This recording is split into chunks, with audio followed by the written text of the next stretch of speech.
Good morning, everyone. There was some disconnection or some issue, and I've been told that you could not hear anything what I had said.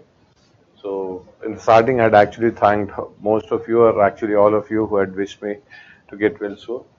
And in the topic, in terms of the discussion, yesterday we had done the 356 discussion. Sub discussion हो चुका था, except the aspect of the SR Bomey judgment. In terms of the SR Bomey judgment, आप heading लिखेंगे SR Bommai judgment. और हमने ये नहीं देखा था exactly what happens to the legislature, state legislature का होता क्या है। सो इसमें क्यों नहीं देखा था, बिकॉज दो अलग अलग चीजें थी। बिफोर एसआर बोमे जजमेंट कुछ और था, आफ्टर एसआर बोमे जजमेंट कुछ और आ गया। यू हैव बीन नोटिसिंग, हम बार बार बात करते थे कि S R Bommai judgement provided stability to the government. तो ये कॉन्टेक्स्ट था क्या? देखो, people believe S R Bommai judgement जो है वो कर्नाटका के रिलेटेड था, so they are right. However वो सिर्फ कर्नाटका के कॉन्टेक्स्ट में नहीं था, it was related to almost 6 states. Issue एक स्टेट से था, फिर बाकी एक दो और स्टेट्स ऐड होते रहे। तो 3 स्टेट के अलग रीजन थे, 3 स्टेट्स के अलग रीजन थे। जैसे when we find out that the Karnataka, Meghalaya, Nagaland in context में, मतलब यू आर नॉट, मतलब कोई एग्जाम के लिए ऐसा जरूरी नहीं that you need to know the 6 states के नाम क्या थे।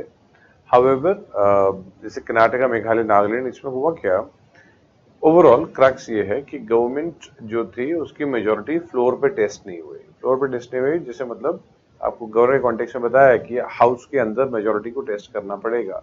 If you lose the majority outside the house तो उसका कोई मतलब नहीं है। ये किसमें बोला था? एसआर बोमे जजमेंट में ही बोला गया था कि आपको majority test floor of the house में करनी है। इसके बाद से स्टेबिलिटी बढ़ने लग गई कि if the government would like to throw us out, किसी रीजन की वजह से कोई एक स्टेट की गवर्नमेंट, जैसे मान लो कभी भारत सरकार को, मतलब ये प्रेसिडेंट को लगे कि नहीं नहीं, गवर्नर को लगे टू बी प्रिसाइज कि वेस्ट बंगाल में गवर्नमेंट की बस मेजोरिटी चली गई है, मान लो, तो 356 नहीं लग सकता जब तक कि गवर्नर ये नहीं बोलेंगे आप मेजोरिटी टेस्ट करके दिखाओ मुझे।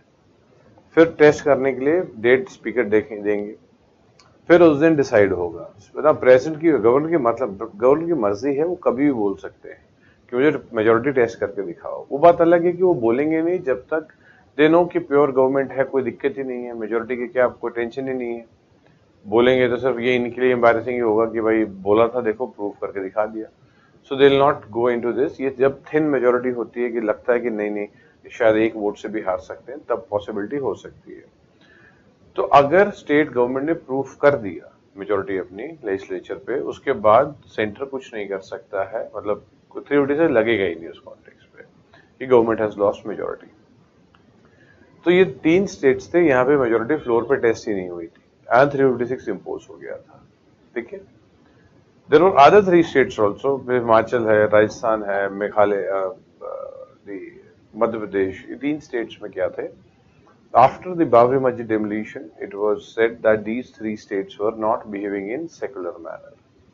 तो इन पे 356 इसलिए लगाया था that you are not behaving in secular manner। मतलब टोटल 6 स्टेट्स का इशू आया था सुप्रीम कोर्ट के पास, जिसमें मतलब साथ में सुप्रीम कोर्ट ने जजमेंट दी थी। तो सुप्रीम कोर्ट ने कर्नाटका, मेघालय, नागालैंड में 356 को रिवोक किया और बोला कि majority has to be tested on the floor of the house. Floor में टेस्ट होनी जरूरी है, मैंडेटरी है। और बोला ये गलत तरीके से 356 वाज इम्पोज्ड, गलत तरीके से, एंड हटाओ इसको 356 को आप। तो अब से स्टेबिलिटी, मतलब मेजोरिटी टेस्ट होगी फ्लोर ऑफ द हाउस पे। When we look at the other 3 states, जहां पे मतलब मध्य प्रदेश हो गया, राजस्थान हो गया, हिमाचल हो गया, here the Supreme Court accepted that secularism is a part of basic structure and 356 जो इम्पोज किया वो सही तरीके से, मतलब सही रीजन की वजह से किया है। सो तब से हम लोग बोलते हैं कि that secularism is part of basic structure. आप नोटिस करेंगे तो प्रीएम्बल में टर्म लिखा है सेकुलर, तो वो मतलब कभी भी सुनाई भी देगा, even if the term is being removed. मान लो कभी कभी आता है कि पिटीशन से टर्म ही हटा दिया जाए, so if the term is being removed, it would not make any difference because secularism has been declared as a basic structure। इसी रीजनली क्या होता है कि when people think that S R Bommai judgement secularism क्यों बोला जाएगा, क्योंकि S R Bommai judgement is related to 356। No doubt कि 356 से ही रिलेटेड है, बट दोनों में बड़ा फर्क है कि इसमें रीजन कुछ और थे, उसमें रीजन कुछ और थे। तो 3 स्टेट्स में रिवोक किया गया एंड 3 स्टेट में एक्सेप्ट किया गया कि सही तरीके से 356 लगा है, ठीक है। तो मतलब वैलिड ग्राउंड है कि सेकुलर बिहेव नहीं कर रहे हैं तो सेकुलरिज्म नहीं बिहेव करोगे तो लगाया जा सकता है। इसलिए अब हमें ये तो पता लग गया कि secularism part of basic structure. At the same time 356 को लगाने से पहले आप मेजोरिटी को फ्लोर पे टेस्ट करेंगे। तो बेसिकली होता कैसे है, क्या होगा कि मेजोरिटी टेस्ट करने के लिए बोला जाएगा।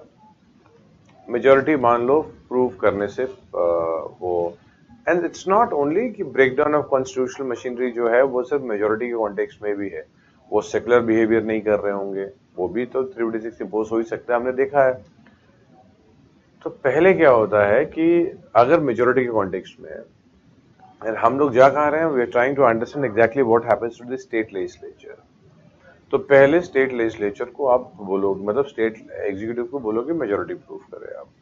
वंस मेजोरिटी मान लो नहीं प्रूफ कर पाए, तो मेजोरिटी जब नहीं प्रूव होगी तो उसके बाद क्या करेंगे कि सीधा 356 नहीं लगाएंगे, you will give options through other political party. मतलब गवर्नर क्या होंगे, पूछेंगे कि they have lost the majority, वो clear floor of the house में दिख गया, एनीवन एल्स हैज मेजोरिटी, किसी और के पास मेजोरिटी है, तो वो क्लियरली होगा कि any political party which would like to claim majority, कोई क्लेम करेगा तो उनको मौका दे दिया जाएगा। मतलब ऑल्टरनेटिव गवर्नमेंट की मतलब को फाइंड करने की पूरी कोशिश की जाएगी, they will try their best to find the alternative government.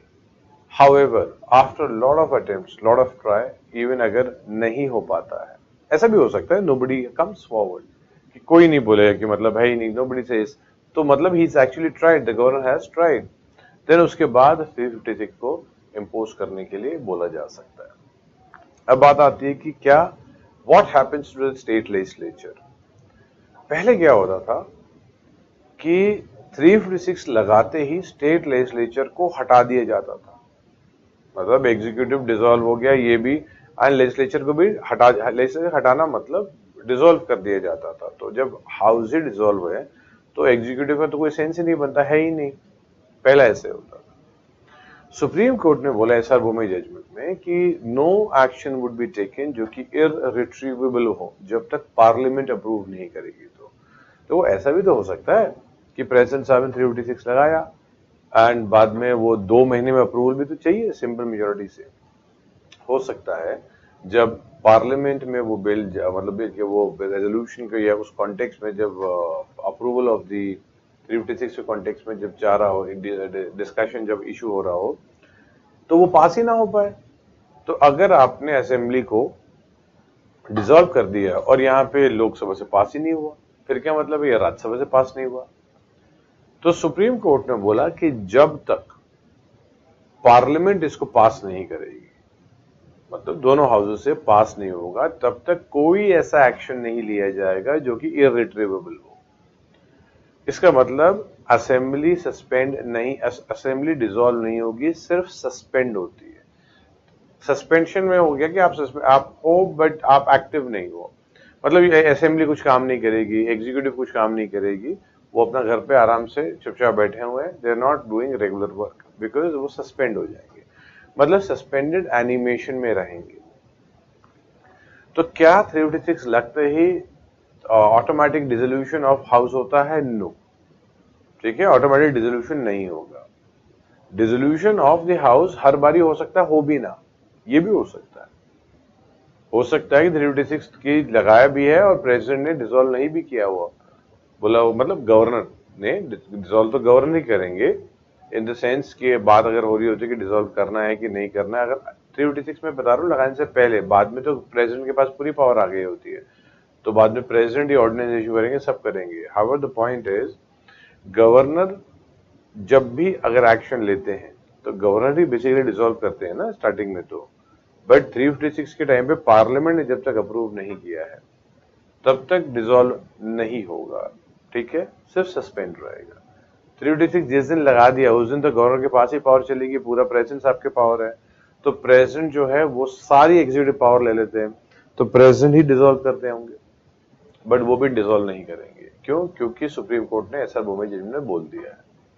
कब तक नहीं करेंगे? जब तक पार्लियामेंट अप्रूव नहीं करेगी, तब तक क्या होगा, ये सस्पेंशन में रहेंगे। तो हर 356 लगने पे ऑटोमेटिकली हाउस डिसॉल्व होता है, ये स्टेटमेंट ही गलत हो जाएगी। एंड रेजोल्यूशन हर केस में हो ना हो, ये भी कोई मैंडेटरी नहीं है। हाँ, once approved by both the houses, दोनों हाउस ने अप्रूव कर दिया, उसके बाद आप डिसॉल्व कर सकते हो। ठीक है? तो 356 में हमने देखा क्या, एक तो डायरेक्टली डिसॉल्व नहीं होगा। ठीक है? डिसॉल्व हर बारी हो ये भी जरूरी नहीं है, बट पहले जब तक पार्लियामेंट अप्रूव नहीं करेगी तब तक तो करना ही नहीं है। उसके बाद है कि अगर अप्रूवल होगा तब तक पहले सस्पेंडेड रहेगा, उसके बाद डिसॉल्व किया जा सकता है once approve. Now is judicial review available on emergency? Yes. 356 पे भी जुडिशियल रिव्यू अवेलेबल है, मतलब ये चैलेंज हो सकती है। मतलब कोर्ट्स जाएंगे डॉक्यूमेंटेशन पे एग्जैक्टली दैट कि ये मालाफाइड या इंटेंशन या कोई गलत रीजन की वजह से तो नहीं लगाया हुआ 356। अब बात आती है कि हाउ कैन प्रेसिडेंट 356 इम्पोज किया हुआ है एंड काउंसिल ऑफ मिनिस्टर नहीं करवाया है प्रेसिडेंट से। एंड प्रेसिडेंट की जो एडवाइस है, वो जो प्रेसिडेंट को एडवाइस जो दी हुई है, that we have seen the 74 article में that judiciary can not go in the advice tendered by the council of minister. However I have already told you many times, जो डॉक्यूमेंट्स है, जिस documents के ऊपर ये एडवाइस बेस होगी, वो document supreme court मांग सकता है। तो काउंसिल ऑफ मिनिस्टर ने जो चेक किए होंगे डॉक्यूमेंट्स, जिसके बेसिस पे दे माइट हैव सेड कि यस 356 लग सकता है, तो वो डॉक्यूमेंट सुप्रीम कोर्ट चेक कर सकता है और नलीफाई कर सकता है अगर ये इररिलेवेंट फाइंड किए। अब बात ये आती है कि मान लो जब तक सुप्रीम कोर्ट ने केस सुना, तब तक पार्लियामेंट, मतलब पार्लियामेंट ने, दोनों हाउस ने पास भी किया हुआ है एंड हाउस भी डिसॉल्व कर दिया है।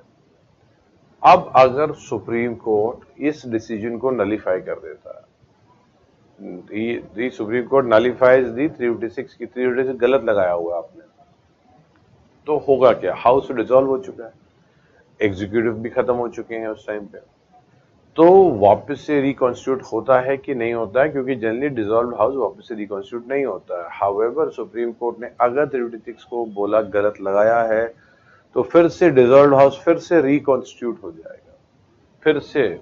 मतलब ये बहुत इंटरेस्टिंग चीज हो जाती है, इवन अगर डिसॉल्व होगा तो रिकॉन्स्टिट्यूट हो जाएगा। यही है total 356।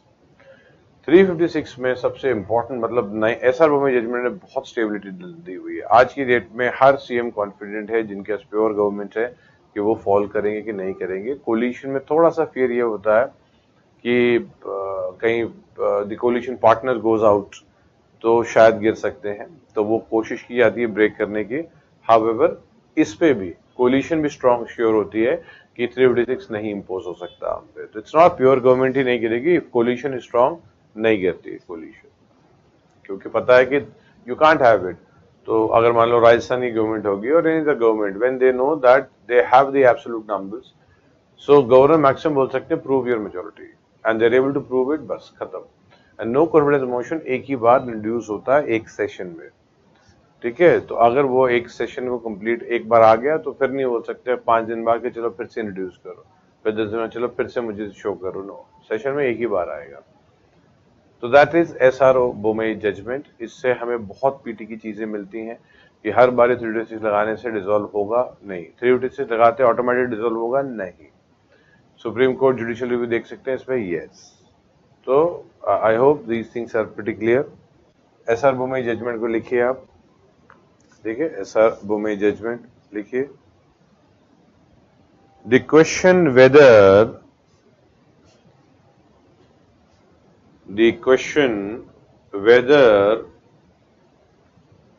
the CM has lost, whether the government has lost majority, whether the government has lost majority in the assembly,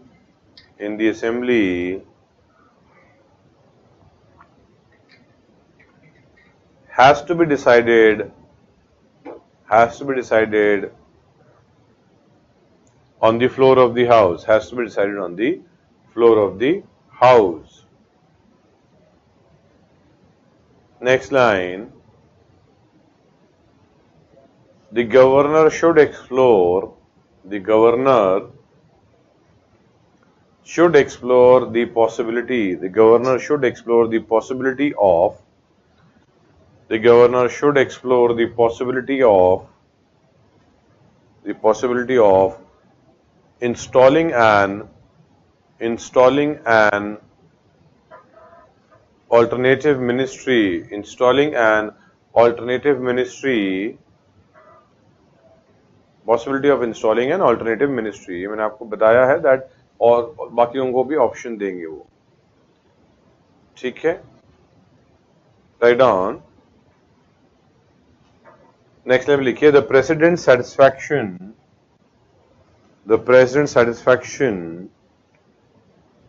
is under judicial review and must be formed. The president's satisfaction is under judicial review and must be formed on relevant material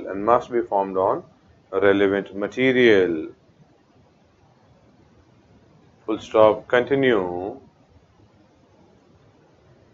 It is for the central government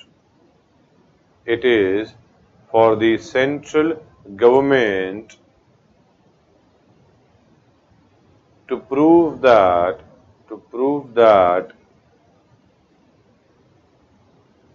relevant material did exist,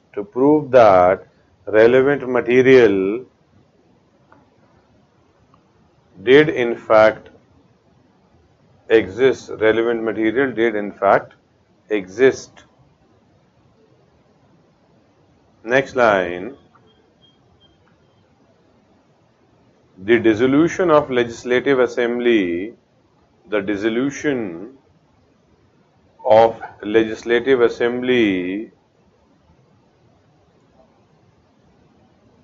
is not an automatic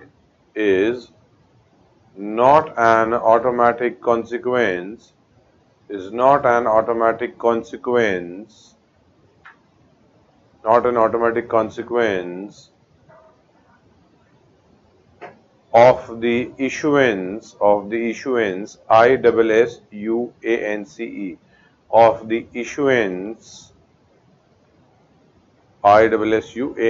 ISSUANCE of the issuance of the proclamation. Full stop. Continue. The dissolution of assembly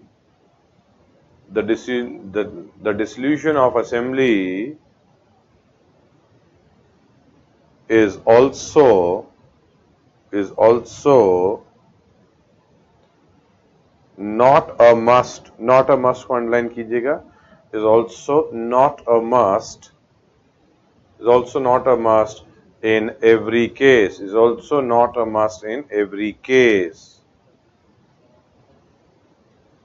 Next line, star mark, put a star mark. Write down, the president ought, O-U-G-H-T, the president ought, O-U-G-H-T, ought not to take, the president ought not to take any irreversible action,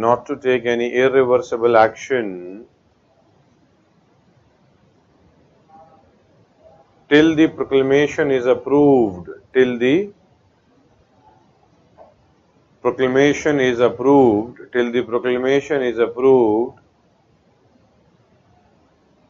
by the parliament, full stop. Continue. Therefore the state assembly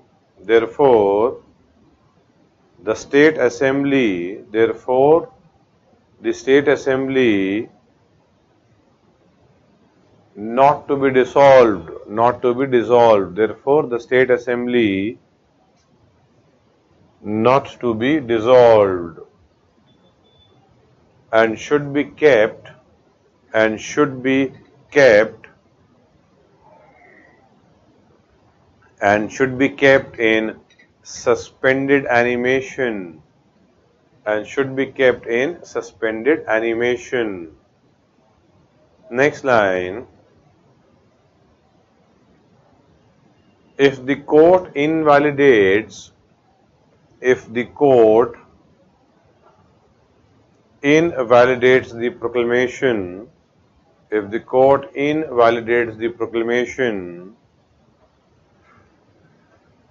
even if approved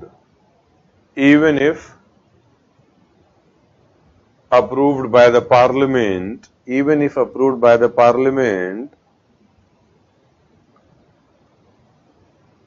the action of the president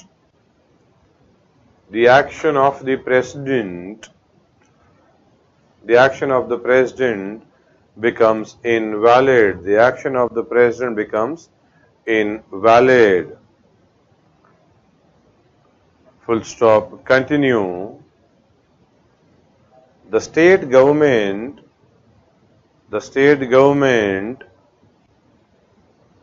if dismissed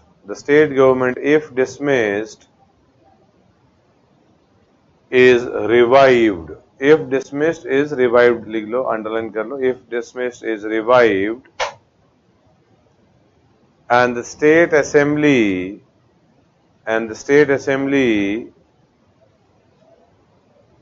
if dissolved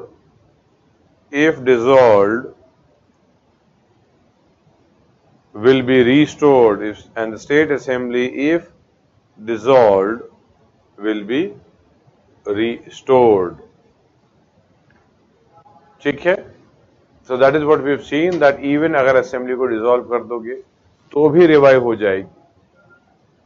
Before SRO में judgment ये possible ही नहीं था. However, अब dissolve अगर होती है and Supreme Court later on says even if approved by the Parliament, देखो Parliament approval is basically votes मिल गए. However, Supreme Court says that this is wrong, ये गलत हुआ है. So what happens? That we've got in this particular aspect, we find that we cannot, it is not allowed that we do something which is illegal, which is not allowed, and it is because of this thing, all these things would be termed as illegal. And अगर legislature ने भी हाँ बोल दिया तो भी वो allowed नहीं होगा. तो वापस से समराइज करके हम लोग एक बार पीछे से फिर से वापस से देख लेते हैं. 352, जैसे जैसे मैं कुछ पॉइंट बोलूंगा आप उसको वापस से दिमाग में आपके रन करना चाहिए. 352 में ओरिजिनल किस टाइप की मेजोरिटी लगती थी? तो इट वाज सिंपल मेजोरिटी. फिर and we seen internal disturbance के कॉन्टेक्स्ट में that is what the aspect is. ठीक है, तो पहले तो वापस उसको उससे भी पीछे लिखते थे. 3 ग्राउंड होने चाहिए एंड मैं हर चीज में थोड़ा स्लो रहूंगा सो दैट आप अपने माइंड पे अपने आप को आंसर देंगे. चाहिए तो आंख बंद करके आंसर दो, जो भी हो आंसर जहां अटका आपका, इसका मतलब है दैट वो एरिया आपका क्लियर नहीं था. अब ब्रेक में after the class you will again look at it. Secondly, मैं बीच में बोलते बोलते I may give you wrong information. I want you to be confident. मैं not in the class I give wrong information, but as of now I may go in for wrong information because मैं बोल के वो आगे निकल जाऊंगा.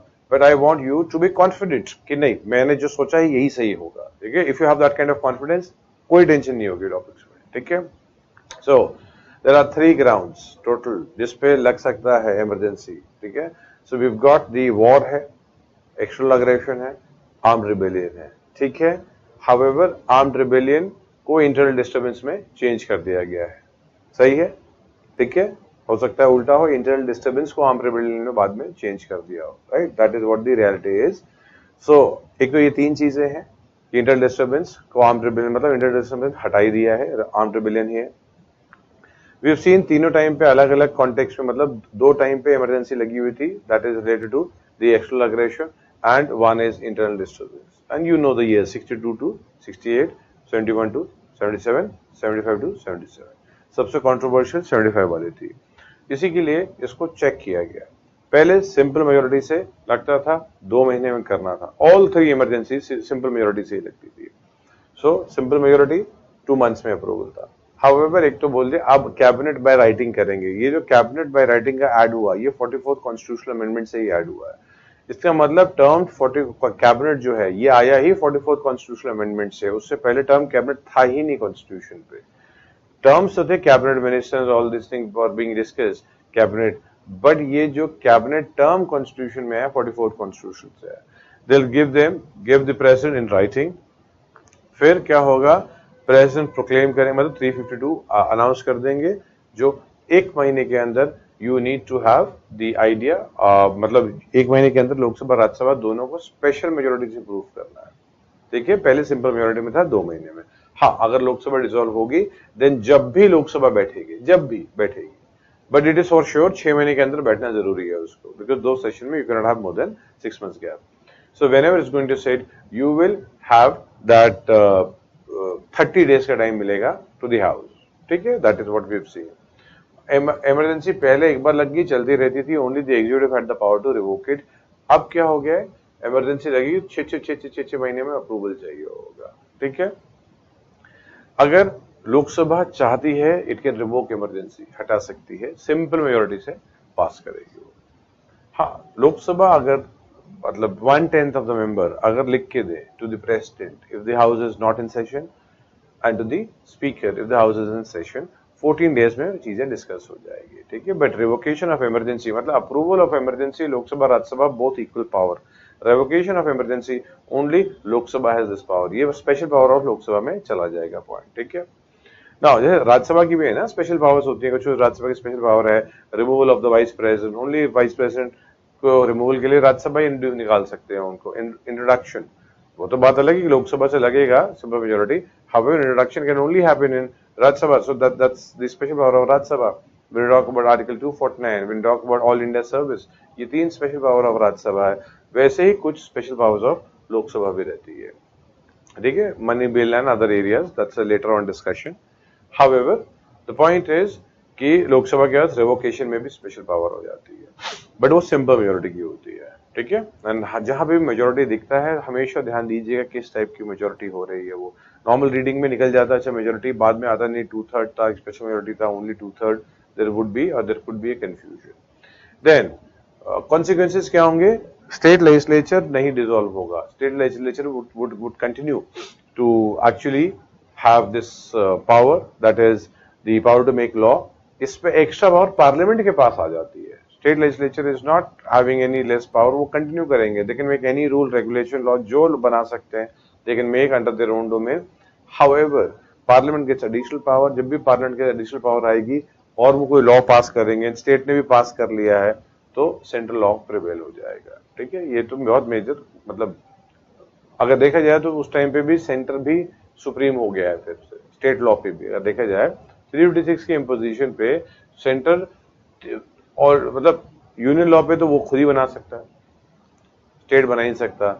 Concurrent list में वो अपने आप भी सुप्रीम है, स्टेट भी बना सकता है वो भी बना सकता है, बट कंकरेंट में ऑलरेडी वो सुप्रीम है, क्योंकि दोनों लड़ेंगे तो सुप्रीम यूनियन लॉ ही चलेगा वो प्रिवेल। हम इमरजेंसी के बाद वही देखेंगे, अभी थोड़ी देर के बाद वही स्टार्ट हो जाएगा। एंड स्टेट लॉ अकेला था, स्टेट लॉ जहां पे वो state list where can not go, अब तो स्टेट लॉ में भी डोमेन में घुस जाएगा जब भी 352 आ जाएगा, मतलब वो तीनों ही लिस्ट में सुप्रीम हो जाएगा वो, ठीक है। तो कॉन्टेक्स्ट में है कि it can pass law any law and finally अगर वो लड़ता है तो यूनियन लॉ प्रिवेल करता है, यही आर्टिकल 251 बोलता है, जिसको भी हम मोस्ट प्रोबेबली आज या कल देख लेंगे। Now in context of the state, yes वो पावर वहां लूज करता है जहां पे वो पहले सुप्रीम था, बट अब सेंटर ने लॉ बना दिया तो वो अटक चुका होगा। Legislature life of the Lok Sabha जो है एक एक साल बढ़ाई जा सकती है, जरूरी नहीं कि बढ़ाई जाएगी, इलेक्शन हो सकते हैं ड्यूरिंग 352 ऑल्सो, हो सकते हैं इलेक्शन में। वी हैड इलेक्शन 62 to 68 में इलेक्शन हुए भी हैं इमरजेंसी के बीच में। हाँ, 75 के टाइम पे the 5th Lok Sabha was extended twice, तो ये जो पावर थी एक ही लोकसभा में 2 बार यूज की गई हुई है। When we find the laws made by the parliament on or because of the 352 that continues maximum up till 6 months, 6 महीने से पहले कभी भी खत्म कर सकते हो, ऐसे भी लॉ बन सकते हैं, इमरजेंसी खत्म तो लॉ खत्म, ये हो सकता है। However can not continue for more than 6 months। Life of the Lok Sabha भी है जो एक एक साल हम बढ़ा सकते हैं, ये भी कंटिन्यू रहेगी अगर पहले ही इमरजेंसी खत्म होगी, बट 6 महीने के ऊपर तक लोकसभा भी नहीं आगे चलेगी। अब देख रहे हैं, मतलब these are not the all the top points जो कोर थे। वैसे देखा कि अगर जो कंट्री है, कंट्री में पूरे कंट्री में लगेगा, पार्ट में भी लग सकता है। ये भी हमने बाद में इंट्रोड्यूस किया था। पहले ओरिजिनल कॉन्स्टिट्यूशन पे इमरजेंसी एक ही रहती थी, अब था बाद में हमने ऐड कर दिया था, मतलब 38 कॉन्स्टिट्यूशनल अमेंडमेंट से ऐड भी किया हुआ था। फाइनेंशियल मैटर में I have told you very precisely कि वो अगर चेंज होगा सेंटर स्टेट रिलेशंस का, पर्टिकुलरली 268 टू 279 पे, व्हाट वुड हैपन दैट आप ये नहीं कर सकते कि वो अगले फाइनेंशियल ईयर पे जाए। वो जिस फाइनेंशियल ईयर में इमरजेंसी खत्म होगी, फेब में खत्म होगी अगर, तो मार्च में वो खत्म हो जाएगा। ठीक है। ऑल्सो अच्छा ठीक है, बजट भी जो भी आएंगे ना, तो बजट में पूरा एकदम से जाके मत घुस जाना पूरा कि I go in and read every feature of the budget. नहीं, बजट आपका होगा, क्लास में होगा। ठीक है, मतलब क्रक्स उसका बताया जाएगा। So many information are given, however उसको एक एनालिसिस जैसे होगा, 3-3, 4-4 पेज में डिस्कशन ही चला जा रहा है बजट के ऊपर। Many industrialists would keep on giving their arguments. Don't invest that kind of time budget के लिए। बजट इंपॉर्टेंट डॉक्यूमेंट्स है। However, इसको आप जो मैगजीन्स में जब समरीज में आ जाएगा तो देख लीजिएगा। अभी ऊपर ऊपर डोंट गो इनटू दिस, ये टैक्स कम हुआ, ये टैक्स बढ़ गया, 2% कम हो गया, 1%। However, बजट का होगा क्लास आपका, बट वो भी सिर्फ वो कोर पॉइंट्स डिस्कस कर रहे होते हैं उसमें। ठीक है। You would have current affairs classes also. However current affairs classes March April के करीब में होनी चाहिए अप्रोक्सीमेटली। मतलब वो ऐसा नहीं होता कि you have continuously many days. If you think that you will wait for the current affairs classes तब करंट अफेयर्स करेंगे तो फिर कोई मतलब नहीं है। Current affairs classes is kind of a revision class. पूरे साल भर में जो हुआ होगा उससे क्रक्स क्रक्स क्रक्स बताया जाता है, क्योंकि अगर आप करंट अफेयर्स ही करेंगे तो फिर तो 2-3 महीना करंट अफेयर्स ही चलता रहेगा। So all topics are touched, that is only for you to understand कि ये जो टॉपिक्स हैं, ये टॉपिक्स मुझे करने चाहिए थे and I have not done it. So if you not able to understand current, अभी ऐसे नहीं करेंगे पहले से, तो वहां पे वेट मत कीजिएगा, बट करंट अफेयर्स का होगा। ठीक है, ये मतलब 3 to 5 डेज मैक्सिमम, ऐसे करके 2-3 डेज 5, इसमें पूरे के पूरे चीजें कवर हो जाती है जो एक साल में हुआ होता है। But however it's more about the revision. Now coming back in context of the emergency, mostly जो था 352 का मैंने बता दिया आपको, almost I might have missed 1-2 point. However that is what the crux is, and Shah commission ने already बोल दिया था कि भाई ये गलत लगा हुआ था। That's the reason internal disturbance को आर्म्ड रिबेलियन में कन्वर्ट कर दिया कि आज तक आर्म्ड रिबेलियन कभी नहीं हुआ इन terms of the ground. Armed rebellion revolt तो हुए हैं, जैसे नक्सलिज्म जो है वो आर्म्ड रिवोल्ट ही है, हाउएवर कभी कोई ग्राउंड में नहीं आया ऐसा, मतलब कि उसकी वजह से इमरजेंसी लगी हो। We do find that emergency के टाइम पे फंडामेंटल राइट्स पे भी वेरिएशन आ जाता है। That's article 358 and 359. 358 is specific to Article 19 and 359 is 20 and 21 को टच नहीं किया जाएगा। ठीक है, बाकी ये कॉन्टेक्स्ट, और एक्चुअली 2021 भी टच हो रहा था, ये तो सुप्रीम कोर्ट ने बोल दिया कि नहीं टच होगा, इसकी वजह से बचा हुआ है, वरना ये भी गायब हो जाता। And that's very much required. क्या है 20, क्या है 21, ये तो जब डिस्कशन आएगा एफआर का, ये दिस टाइम तो नहीं है, because I have got my class till what, till day after tomorrow, right? So in this context, we would not be able to touch the domain. However, next time पे we'll be able to finish it all together. ठीक है? Now there is 356. 356 में when we look into this, we find that simple majority था, simple majority ही है, 2 months था, 2 months ही है। इसमें क्या होता है कि प्रेसिडेंट गवर्नर की रिपोर्ट भी लग सकती है, बिना रिपोर्ट की भी हो सकता है। हाउएवर वहीं पे कंट्रोवर्सी है कि गवर्नर रिपोर्ट के थ्रू ही होना चाहिए। That is what the recommendations are under normal conditions. 356 में है प्रेसिडेंट अगर लगता है तो मतलब ऑन द रिपोर्ट और अदरवाइज 356 लगा देंगे। All executive powers are assume, legislative power assume नहीं की है। आप दिमाग में ये सोच लेना कि प्रेसिडेंट वो कर सकते हैं कि नहीं कर सकते। अगर एग्जीक्यूटिव पावर है तो 100% मान लो पूरी की पूरी अज्यूम कर चुके हैं, तो वो सारी की सारी जो गवर्नर के पास भी पावर होगी प्रेसिडेंट के पास वो होगी उस टाइम पे। लेजिस्लेटिव पावर अज्यूम नहीं करते हैं, लेजिस्लेटिव पावर पार्लियामेंट उनको दे सकता है। वो बोलते हैं पार्लियामेंट आप कर लो, पार्लियामेंट बोलती है भाई आप कर लो, या आप जिसको बताओगे हम उनको दे देते हैं। ठीक है, under any circumstances judicial powers can not be taken, high court की पावर वो टच नहीं कर सकते। स्टेट लेजिस्लेचर कॉन्टेक्स्ट में तो देख लिया है कि स्टेट लेजिस्लेचर कोई जरूरत नहीं डिसॉल्व हो, पहले सस्पेंड होती है, पार्लियामेंट से अप्रूवल मिलेगा, उसके बाद ही डिसॉल्व होगी। हाउएवर डिसॉल्व करना नहीं करना जरूरी नहीं है, हर केस में हो सकता है ना भी हो। पार्लियामेंट लॉ पास करता है, और इसमें सबसे बड़ा डिफरेंस क्या है, जो भी पार्लियामेंट या प्रेसिडेंट ने लॉ पास किया है ड्यूरिंग दी एनफोर्समेंट ऑफ 356, वो कंटिन्यू रहेगा, वो इन मतलब जब भी 56 खत्म होता है उसके साथ खत्म नहीं होता है। ये बहुत बड़ा फर्क है। It continues to operate, only the state has the power. अगर आप नोटिस करेंगे जनरली पार्लियामेंट के लॉ को स्टेट नहीं टच कर पाता है।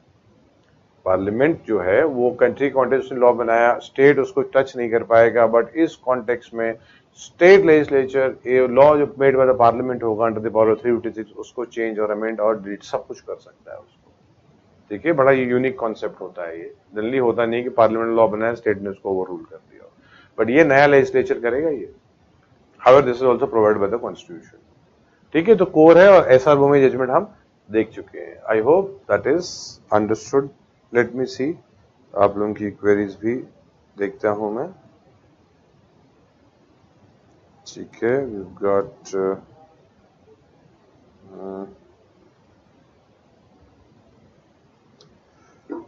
क्वेरीज का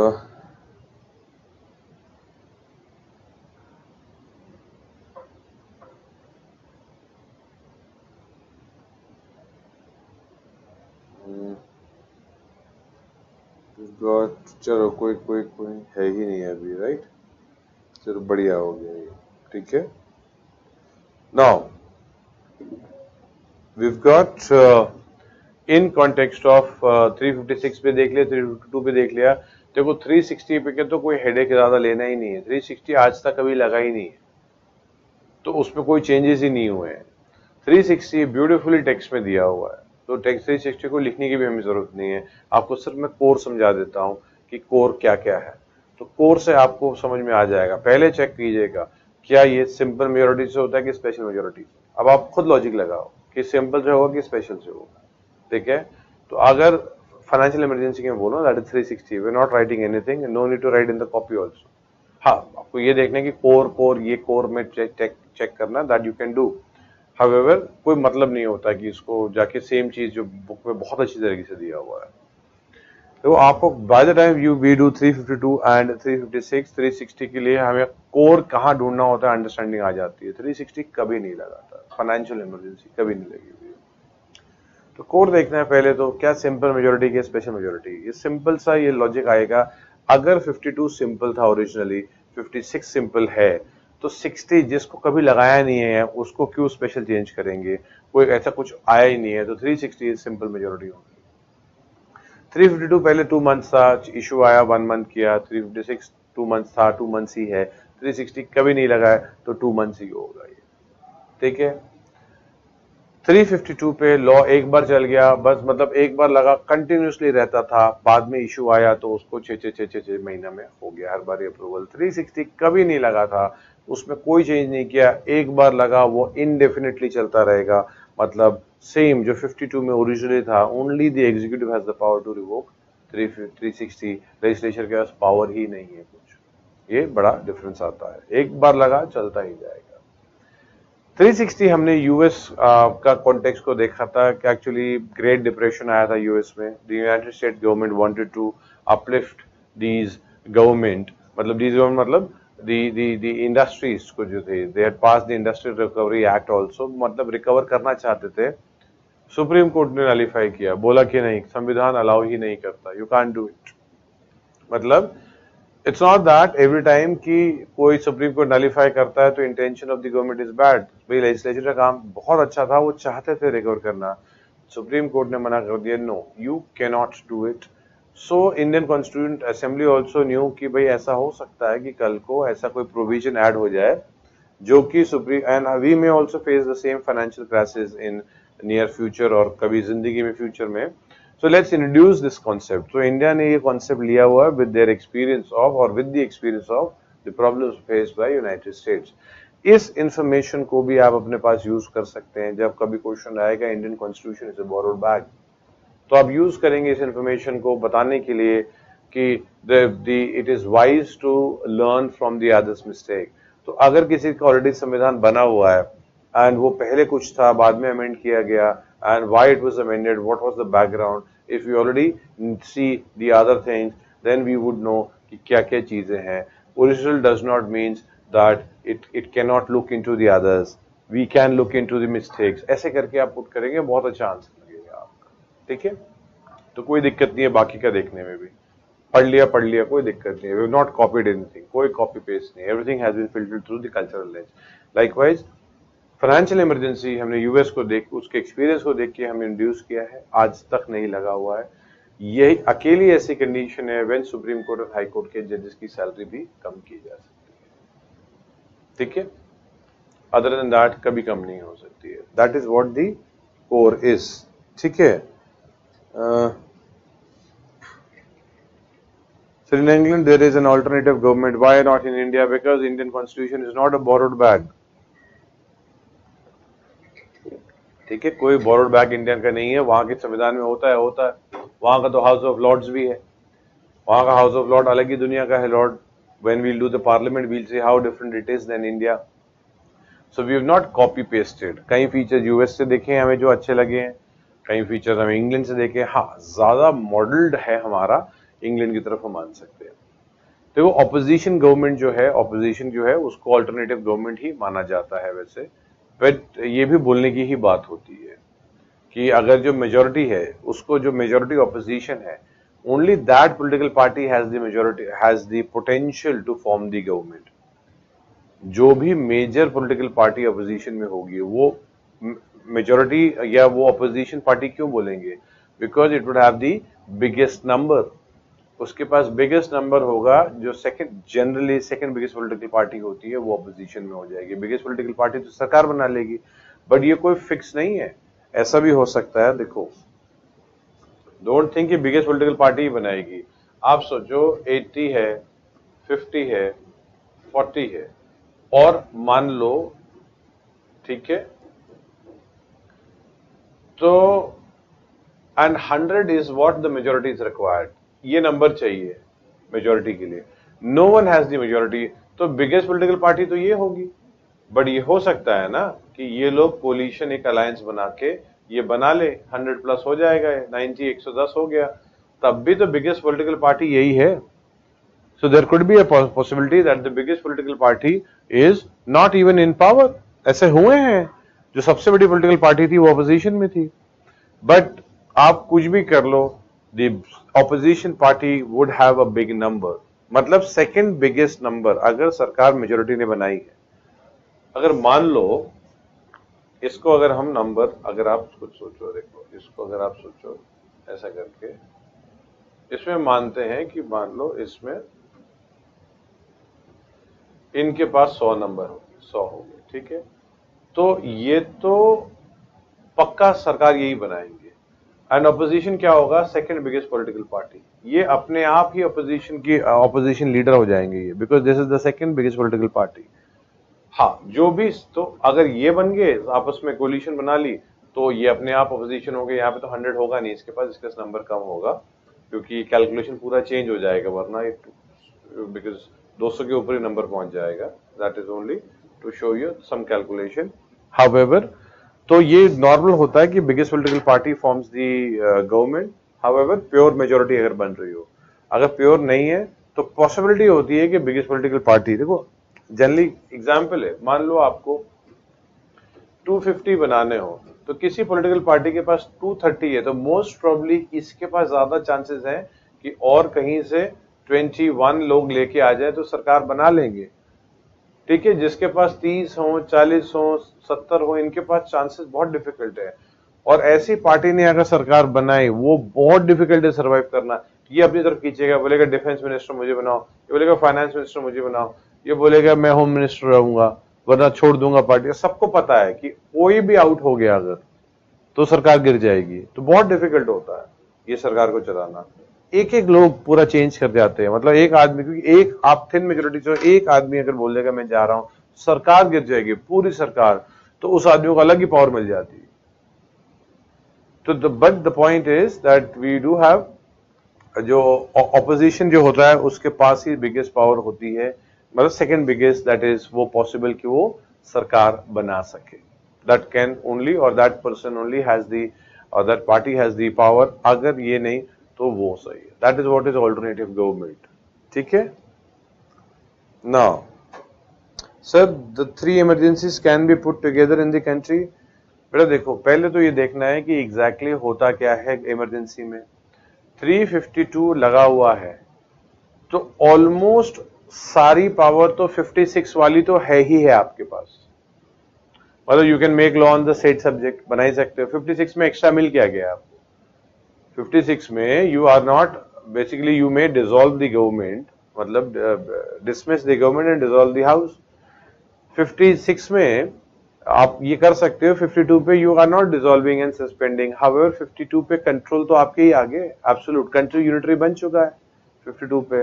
तो you have the government, you don't have the government, you have the state assembly, you don't have the state assembly, कोई मतलब ही नहीं है उसका कि आपके पास ऑलरेडी पावर है। 52 चल रहा है तो 56 की तो जरूरत ही नहीं है, आपके पास है पावर। हाँ, स्टेट असेंबलीज वगैरह रहती है 52 पे, ज्यादा पावर आपके पास बट रहेंगी। अगर असेंबली ने कोई लॉ भी पास किया तो भी आप अपना लॉ पास कर दो, स्टेट लॉ फेल हो जाएगा अपने आप ही। तो यू डोंट रिक्वायर 56 अगर 52 पूरे इंडिया में लगी हुई है। हाउएवर यस, क्यों नहीं लगा सकते, 52 भी लगा सकते हो, 56 भी लगा सकते हो। हाँ, 60 में वेरिएशन ये है, इकोनॉमिक्स एरिया में अगर हम देखेंगे कि वहां पे सैलरीज वगैरह कम करनी है मान लो, तो फिर 60 भी लगाया जा सकता है, तीनों साथ में चल सकती है। बट अगर ऐसा खुदा खास्ता कभी टाइम आया तो मोस्ट प्रॉब्ली 52 एंड 60 ही लगेगा। 56 की कोई जरूरत ही नहीं है, बट कहीं ऐसा लिखा नहीं है कि you can't have it.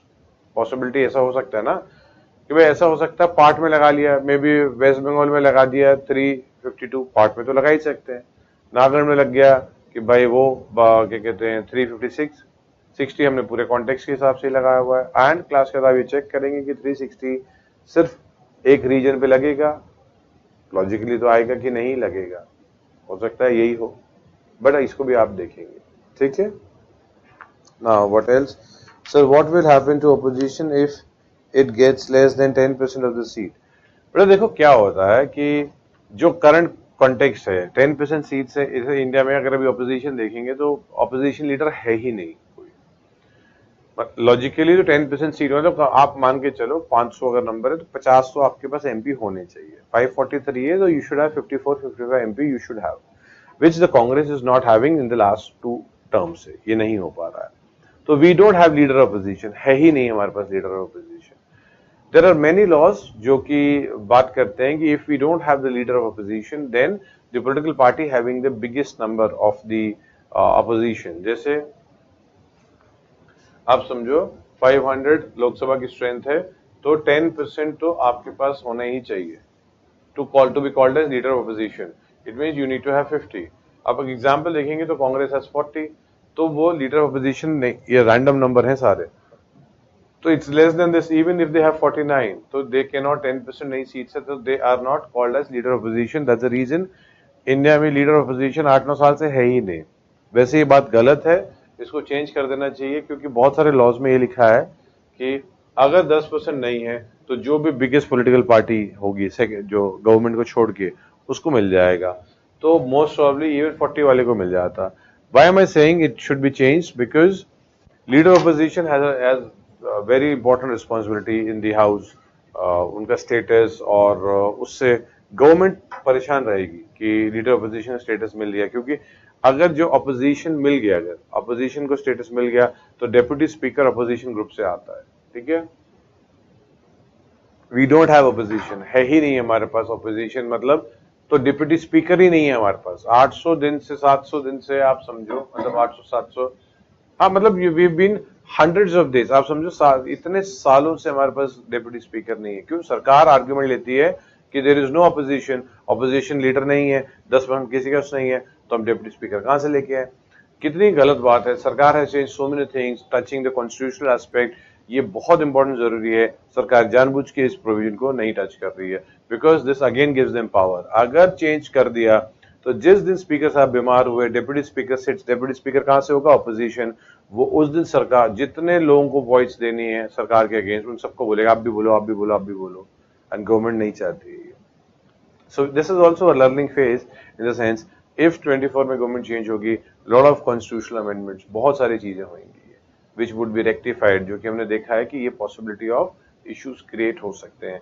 We'll be providing more autonomy to the independent institutions also, so that autonomy of institution is maintained, and once autonomy is maintained थोड़ा और बेटर तरीके से वर्क होता है। लर्निंग फेज है, we are also maturing, तो we are also phase, सारे phase अलग होते हैं, जैसे अभी हम पढ़ रहे हैं 50s का फेज देखा है, 60s का फेज देखा है, गवर्नर के अप्स एंड डाउन्स देखे हैं, 70s का भी फेज देखा हुआ है। ये कल को हमारे फेज को भी कोई ना कोई पढ़ेगा ही इसको, विल ऑल्सो बिकम हिस्ट्री। ठीक है, now now what else,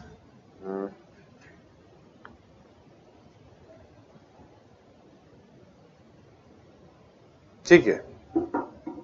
so you seen the emergency. अब हम देखते हैं बेटा सेंटर स्टेट रिलेशंस। हेडिंग लिखिए सेंटर स्टेट रिलेशंस। ठीक है, सेंटर स्टेट रिलेशंस अलग पेज में लिखिएगा, centre state relations. And make sure that आप स्टैंडर्ड टेक्स्ट बुक से पढ़ेंगे, कंप्लीट करेंगे, finish it from Laxmikanth, so that there is no confusion.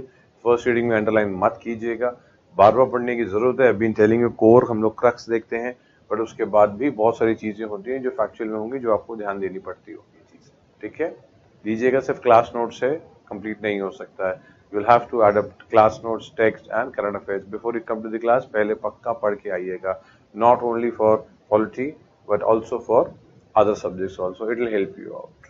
ठीक है, now सेंटर स्टेट रिलेशंस। अब देखो सेंटर स्टेट रिलेशंस में ना हम बेसिकली बात करेंगे लिस्ट की।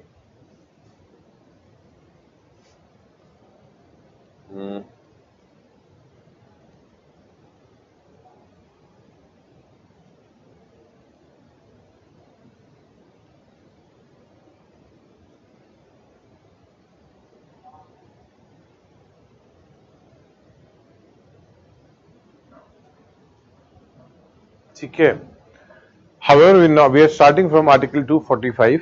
245 से हमारा स्टार्ट होगा। तो तीन चीजों में रिलेशनशिप बटे हैं सेंटर स्टेट रिलेशंस। एक होता है यूनियन, बेसिकली एक होता है मतलब लेजिस्लेटिव रिलेशन, एक होगा एडमिनिस्ट्रेटिव रिलेशन, एक होगा कि फाइनेंशियल रिलेशन। तो तीन कॉन्टेक्स्ट में हमें देखना होता है। क्लास में we would be doing the legislative relation and the administrative relation. Financial relation के एस्पेक्ट में when you study economics you would be able to understand the centers, let's say the finance commission, the NITI Aayog. ठीक है, planning commission के बारे में भी आप पढ़ेंगे, तो नीति आयोग के बारे में भी आएगा, जीएसटी के कॉन्टेक्स्ट में भी आएगा।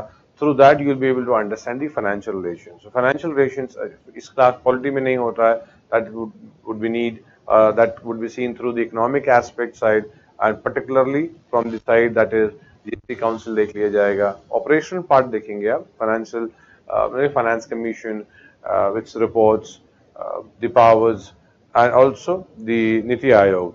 तो ये पक्का देखिएगा, financial relation is very important, PT में भी, मेंस के हिसाब से भी, दोनों में आता है। when you will see that, तब आपको देखिएगा कि why this state has too much, center has too much of power finance में, and state बार बार क्यों बोलते हैं कि हमें पैसा कम दे रही है सरकार, तो क्यों उनके पास ज्यादा पैसा है। That's the financial relations। ठीक है, तो that however we in the class we are doing legislative and administrative relations। Division जब हम देखेंगे तो 245 से 255 जो आएगा ये एडमिनिस्ट्रेटिव रिलेशन नहीं है, ये लेजिस्लेटिव रिलेशंस होगा।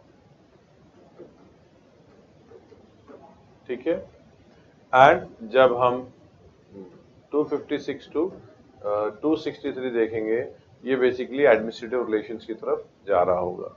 ठीक है, तो we are going to look at the legislative relations. So heading लिखिए सेंटर स्टेट रिलेशंस हेडिंग है, उसके नीचे लिखिएगा legislative relations, legislative relations, and उसके नीचे लिखिएगा आर्टिकल 245 टू 255, आर्टिकल 245 टू 255। ठीक है, ये दोनों आर्टिकल के कॉन्टेक्स्ट, मतलब दोनों के, ये सारे आर्टिकल के कॉन्टेक्स्ट में we may be jumping an article, वो पक्का होगा, हो सकता है हट जाए, या फिर वो अभी इंपॉर्टेंट नहीं। Now when you look into the article 245, उससे पहले एक बात ये कि लिस्ट में आपको ये पक्का एक देखना है टोटल एंट्रीज। ये याद मत कीजिएगा ये डिफेंस 1 डिफेंस है, 2 ये है, 3 ये है, ये 6 एटॉमिक एनर्जी हो गया, ये सारा ना, ये जरूरी नहीं है। However, you have to see total entries, इनको entries बोला जाता है। जैसे I am showing you list 1, तो list 1 if I have to call it, I would say list 1 entry 80, list 1 entry 81, 82 ऐसे करके बोला जाता है। ठीक है, if I have to use list 2 तो लिस्ट होगा लिस्ट 2 एंट्री 10, ठीक है। लिस्ट 3 एंट्री दिस XYZ, ऐसे ही यूज होता है। तो इंपॉर्टेंट क्या है, लिस्ट 1, लिस्ट 2, लिस्ट 3, इन तीनों में टोटल कितने एंट्रीज थी ओरिजिनली कितनी एंट्रीज थी, मतलब ऐसे नंबर्स कितने थे, ठीक है। अभी आपको 97 दिखेंगे, हो सकता है 97 से ज्यादा ही हो। तो ओरिजिनली कितनी एंट्रीज थी एंड अभी कितनी एंट्रीज हैं, ये दोनों आपको नंबर्स पता होने चाहिए, ठीक है। वेरिएशन होगा, जैसे अभी आप देखो, आपको लगता है 97 है ये, बट आप नोटिस करेंगे किसी को ओमिट कर दिया होगा। ये देखो, ये हटा दिया गया 92 से, बट ये C है, B है, तो ये तो 2 हो गए, ये अलग एंट्री होगी, ये अलग एंट्री, तो इसको तो 2 काउंट होगा, फिर 92 हट गया, तो ये हटा, तो इसको चलो मान लो ये का आ गया है, तो फर्क नहीं होना चाहिए। बट ये भी है, ये भी है, तो 92 तो एक था, हमने लेके आया 92A, 92B, 92C, तो 92 को हटा दिया, ठीक है, तो 3 रहे, बट 92 को भी 92C को हटा दिया, मतलब 2 तो आगे कम से कम एक की जगह। तो प्लस माइनस सब कुछ आपको चेक करना है, ऐसा नहीं लिस्ट चेक करनी है, फैक्चुअल इंफॉर्मेशन बुक में दी हुई है। तो हो सकता है यहाँ पे 98 दिख रहा हो आपको, मतलब नंबर तो 97 ही लिखा होगा। तो आपको ये देखना है कि टोटल एंट्रीज यूनियन लिस्ट में कितनी ही थी ओरिजिनली एंड अभी कितनी है, टोटल स्टेट लिस्ट में ओरिजिनल कितनी एंट्रीज थी, अभी कितनी है, टोटल कंकरेंट लिस्ट में ओरिजिनल कितनी थी, अभी कितनी है, ठीक है। तो अब इसमें फाइंड आउट करेंगे दैट द एंट्री अगर स्टेट लिस्ट में थी तो स्टेट लिस्ट से एंट्रीज कम हुई है एंड कंकरेंट लिस्ट में बढ़ गई है, ठीक है। एंट्रीज कुछ कुछ हैं जो स्टेट लिस्ट में बेसिकली कम हुई हैं एंड कंकरेंट लिस्ट में बढ़ गई हैं। तो इसमें आपको चेक करना पड़ेगा कि कौन सी एंट्रीज हैं जो स्टेट से कंकरेंट में शिफ्ट हुई हैं, ये एंट्रीज आपको पता रहनी चाहिए। It's very important, these entries are important, ठीक है। जैसे एजुकेशन है, वो पहले स्टेट लिस्ट में था, कंकरेंट में शिफ्ट हुआ है। Wild life, forest wild life, ये स्टेट में था, कंकरेंट में शिफ्ट हुआ है। वेट एंड मेजर्स, तो ये कुछ जो आपको 5-6 एंट्रीज मिलेंगी, ये सारी की सारी आपको चेक करनी है, उसको याद करना है कि कौन से अमेंडमेंट से शिफ्ट हुई है एंड ये स्टेट में थी, अब ये कंकरेंट में शिफ्ट हो गई है। इसका मतलब स्टेट में एंट्रीज कम हो गई हैं, ओरिजिनली जितनी थी उससे कम हुई है एंड कंकरेंट में ओरिजिनल जितनी थी उससे ज्यादा हो गई है। ये फैक्चुअल चीजें, कुछ चीजें रटनी है। हर एंट्री मत देखिएगा एंट्री 1 क्या है, 2, मतलब रटना नहीं है। एक बार एंट्री सारी देख लो, यूनियन लिस्ट से स्टार्ट करो एंड लास्ट तक कंकरेंट लिस्ट में लास्ट देख लेना, रटना नहीं है। कुछ अंडरस्टैंडेबल होगा कि अच्छा ये किसके पास है, अच्छा ये यूनियन में, ठीक है, डिफेंस है, नेशनल डिफेंस, ठीक है, army, navy, air force, union list में ही होगा, कहां स्टेट लिस्ट में होगा। जब आप देखेंगे कुछ आपको ऐसे दिखेंगे कि दैट दिमाग बोलेगा अरे ये मेरे हिसाब से स्टेट में होता है, ओ ये यूनियन में है। So keep that thing in mind, provide that thing is in news, ठीक है। कोई न्यूज में रहा हो कोई चीज तो भी समझ में आता है, अननेसेसरली यूपीएससी नहीं पूछते। Same thing do it for the state list, same thing you do it for the concurrent list, ठीक है। जस्ट टू शो यू, जैसे मान लो अगर हम देखेंगे तो वी गॉट स्टेट में लाइब्रेरी, म्यूजियम से आ गया, इसके बाद एग्रीकल्चर स्टेट का है, ठीक है, फिशरी स्टेट में मिल जाएगा, मार्केट फेयर्स, लैंड जो है, ये सब land revenue, taxes on land, ये सब आपको स्टेट में मिल रहा है, कोई दिक्कत ही नहीं है। हाउएवर क्रिमिनल प्रोसीजर आप state law and union law दोनों में मिल जाएगा, तो प्रोसीजर के कॉन्टेक्स्ट में वो बनाया जा सकता है। प्रिवेंटिव डिटेंशन है, ये स्टेट लिस्ट में भी दिख रहा है एंड ये एक्चुअली कंकरेंट लिस्ट में एंड यूनियन लिस्ट में दोनों में दिखता है प्रिवेंटिव डिटेंशन। वैसे तो मतलब दोनों के रीजन अलग है, यहाँ पे पब्लिक ऑर्डर पे है, वहां पे नेशनल सिक्योरिटी के कॉन्टेक्स्ट में आता है, ठीक है। मैरिज एंड डिवोर्स, इसका मतलब है यूनियन लॉ भी बना सकता है, मैरिज के ऊपर लॉ एंड डिवोर्स के ऊपर भी लॉ बना सकता है, ठीक है। बैंकरप्सी, इंसॉल्वेंसी, ये यूनियन एंड स्टेट दोनों बना सकते हैं। तो ओवरऑल क्या है, जो एरिया आपको लगे अच्छा ये तो यूनियन के पास मुझे लग रहा था एंड स्टेट में दिख गया, उसको अलग से रखिएगा, प्रोवाइडेड वो न्यूज में रहा हो। अननेसेसरली बहुत चीजें होंगी विच यू मे फील अच्छा ये भी मुझे नहीं पता, ये नहीं पता, आपको हर चीज पता होने की जरूरत नहीं है। You are not supposed to know everything, you are supposed to know what is being asked in the question, that's it.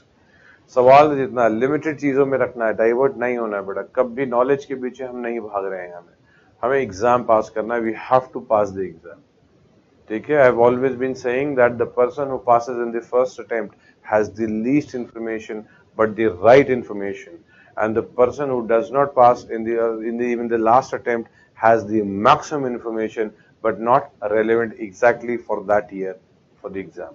वो एग्जाम के लिए उनके नॉलेज बहुत ज्यादा है and we do respect these people also, however exam के context में उनका उस साल वो नहीं हो पा रहा है, क्लिक कर पा रहा है। There could be many reason, it's not always the hard work which कोई सिलेक्ट नहीं हुआ तो हार्ड वर्क नहीं कर रहे हैं, numerous example people working very hard, however आपको बहुत फोकस ज्यादा जरूरी होता है। एंड आंसर राइटिंग जो है, आप लोग keep on writing answers, don't think कि एग्जाम पीटी पास आ रहा है, फेब आ गया, बेटा 10-15 मिनट दे दो, आप आंसर दे दो, इतना दे दो, थोड़ा सा इंप्रूव होगा। I would say even Feb महीना आप दे सकते हो आंसर राइटिंग को, उसके बाद प्योर एंड आंसर राइटिंग में don't spend much time, 10-15 minutes जो आ रहा है जस्ट उतना ही कर लो आप, उसमें भी इंप्रूवमेंट होगी। Even if I use pen, अगर मैं एक ब्लैंक पेज में कैनवस में अगर मैं पेंट को ऐसे ऐसे कुछ भी कर दूं, कुछ दिन के बाद वो मेरे द मूवमेंट ऑफ हैंड्स में वेरिएशन आ जाएगा। चलो कम से come the way I hold the brush, the way I give the strokes, वो सब में चेंज आएगा। सिर्फ अगर मैं एक ही कलर क्या करता रहूं, मैं आएगा ही आएगा। So keep on doing that. आप छोड़ दोगे थिंकिंग कि पीटी के बाद होगा कि नहीं, पीटी के बाद आपको मेंस के टॉपिक दिखाए जाएंगे, no doubt about that, but answer आप लिखते रहेंगे 10 से 15 मिनट, ज्यादा नहीं टाइम है। ठीक है, एक आंसर डेली लिख लो बेटा। सो इट्स नॉट दैट कि पीटी पास आ गया 15 मिनट में क्या फर्क पड़ जाएगा। Now coming back centre state relations पे, we looking at the legislative relations and legislative relation में 245 से 255 हम लोग देख रहे हैं। ठीक है, नाउ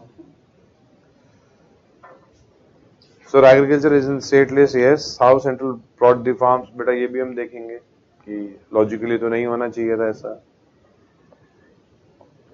देखिए doctrine of colourable legislation, I will show it to you, आज ही ये टॉपिक आ जाएगा ये। ठीक है, ठीक है, we've got see the question was raised that how come the union law made the law on the agriculture when the agriculture, अगर आप देखेंगे entry 14 most probably if I'm not wrong entry 14 होना चाहिए एग्रीकल्चर। देखते हैं,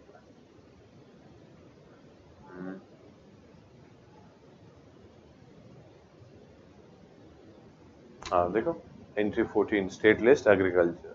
ठीक है, so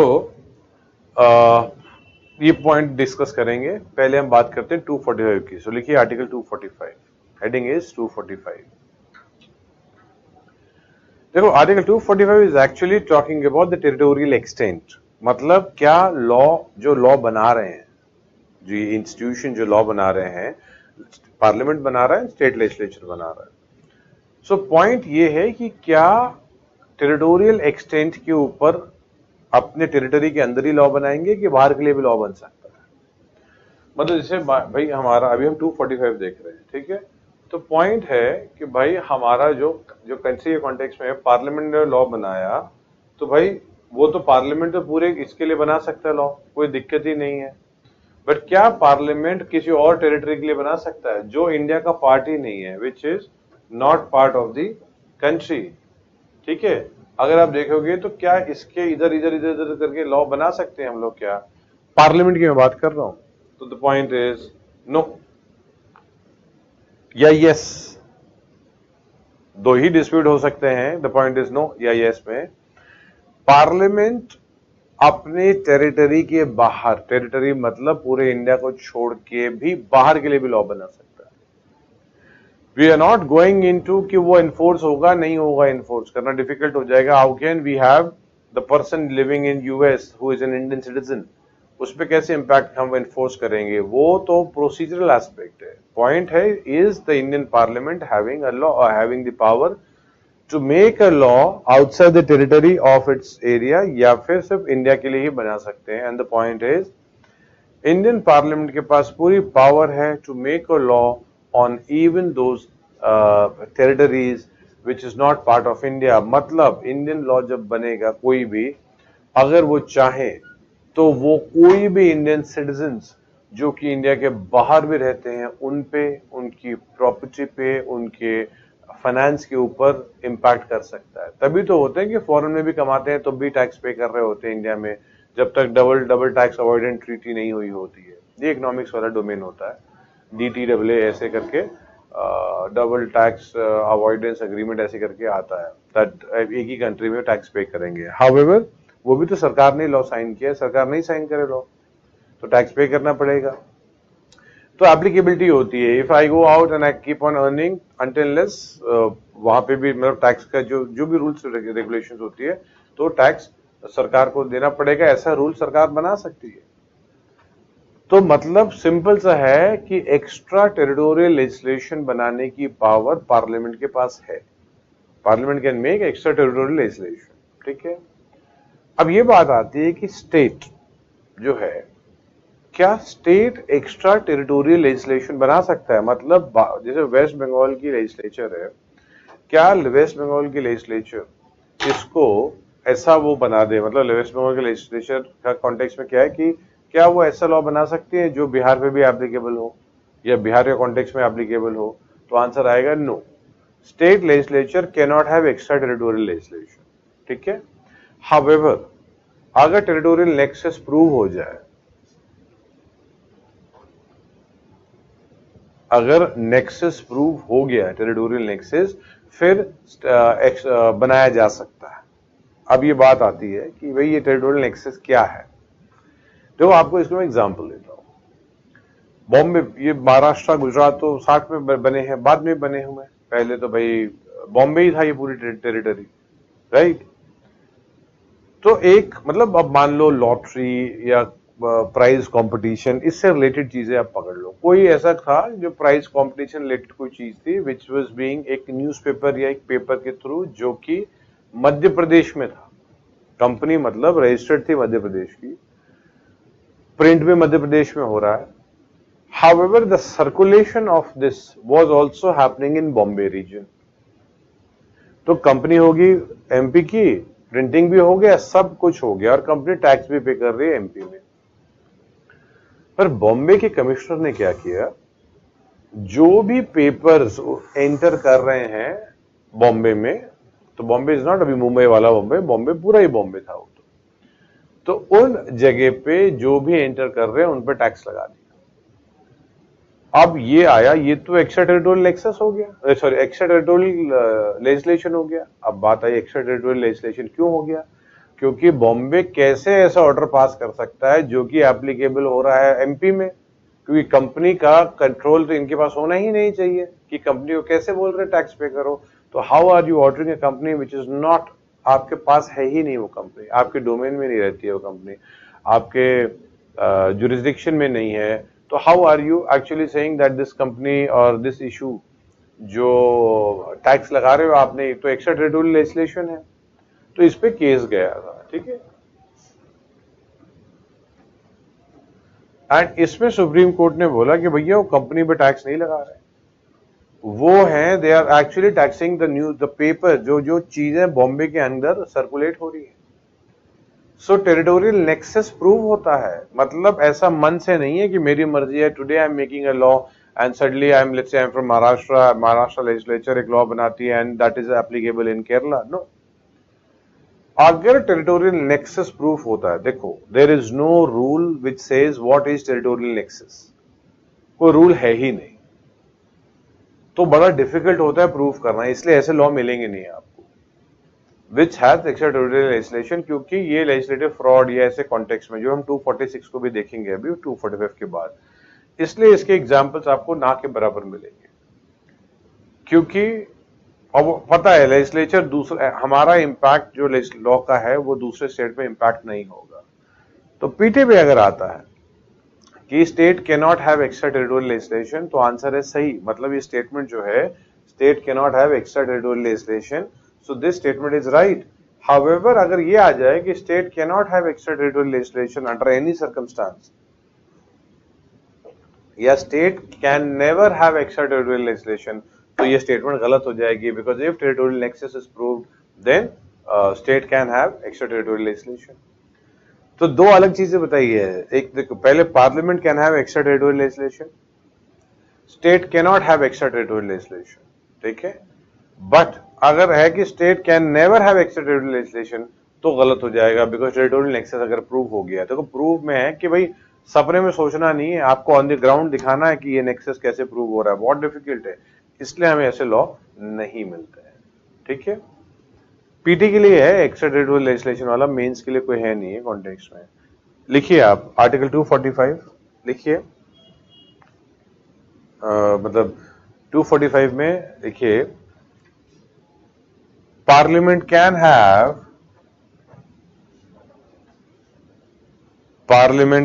have और ये parliament can make a law, ऐसे लिख लो, parliament can make a law having extraterritorial operation, full stop, continue, laws made by parliament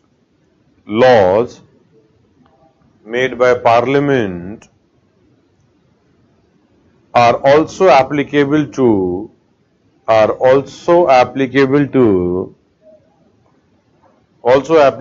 Indian citizens,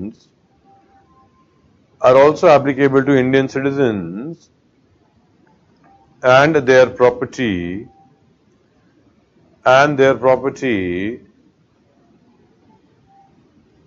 in any part of the world,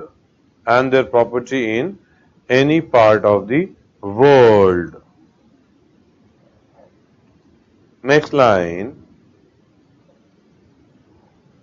a state may make laws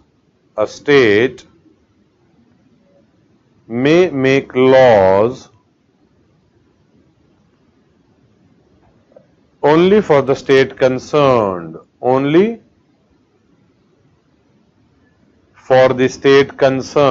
a state may make law only for the state concerned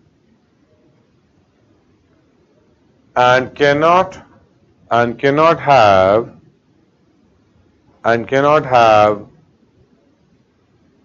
extraterritorial operation,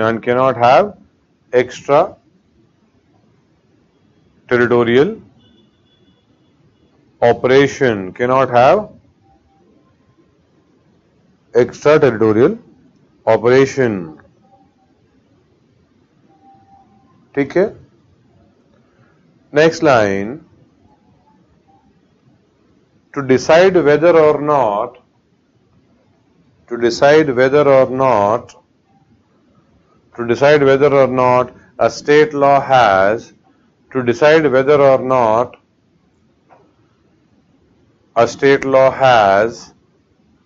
a state law has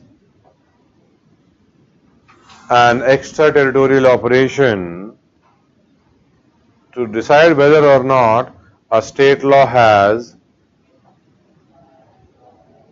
extraterritorial operation, comma, the doctrine of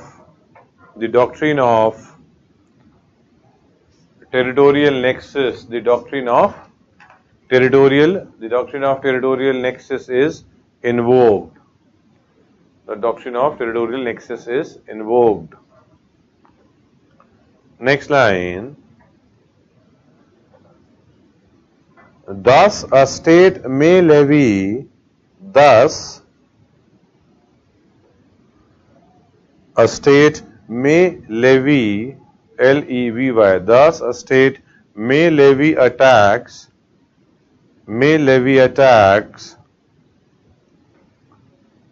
on a person, comma property,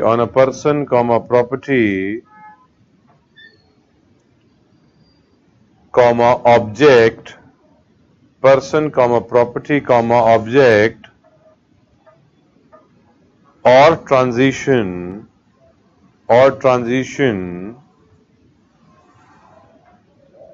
not only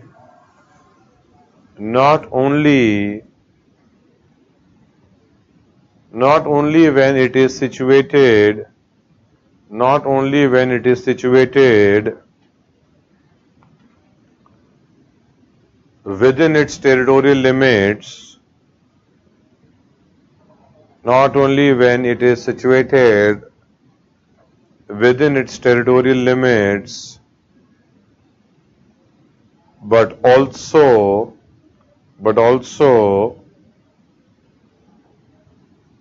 when it has a sufficient, but also when it has a sufficient and real, it has a sufficient and real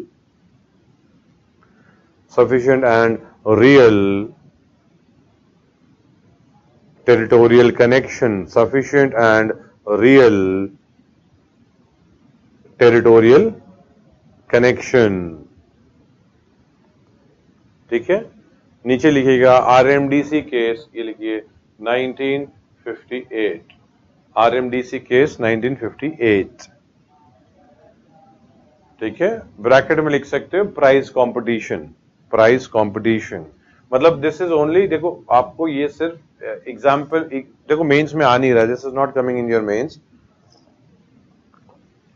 PT की context में है.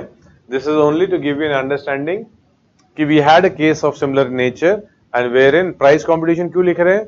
क्योंकि जो आपको example समझा रहा था ना कि बॉम्बे का the commissioner had impose tax and that is related to something lottery price competition से, ताकि when you are revising आप confused ना हो. but मान के चलो ये पीटी के कॉन्टेक्स्ट में ही आ रहा है, and there is no general formula. लिख लो, नेक्स्ट लाइन पे लिखिए आप, there is no general formula defining what territorial nexus, there is no general formula defining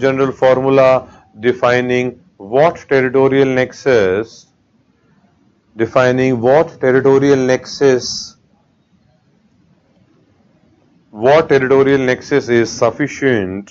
There is no general formula defining what territorial nexus is sufficient,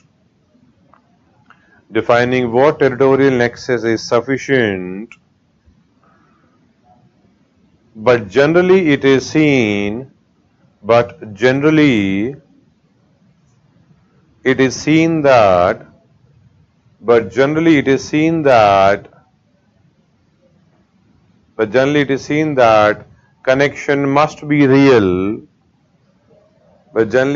that connection must be real, and not illusory. Connection must be real and not illusory. मतलब सपने में नहीं, सोच के नहीं, भाई proper reality होनी चाहिए. That you should be able to prove it on the ground.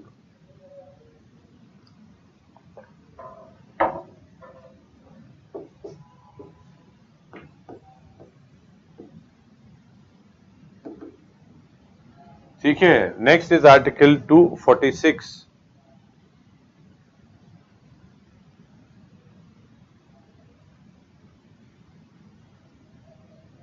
ठीक है, 246 लिखिए, डॉक्ट्रिन ऑफ हार्मोनियस कंस्ट्रक्शन.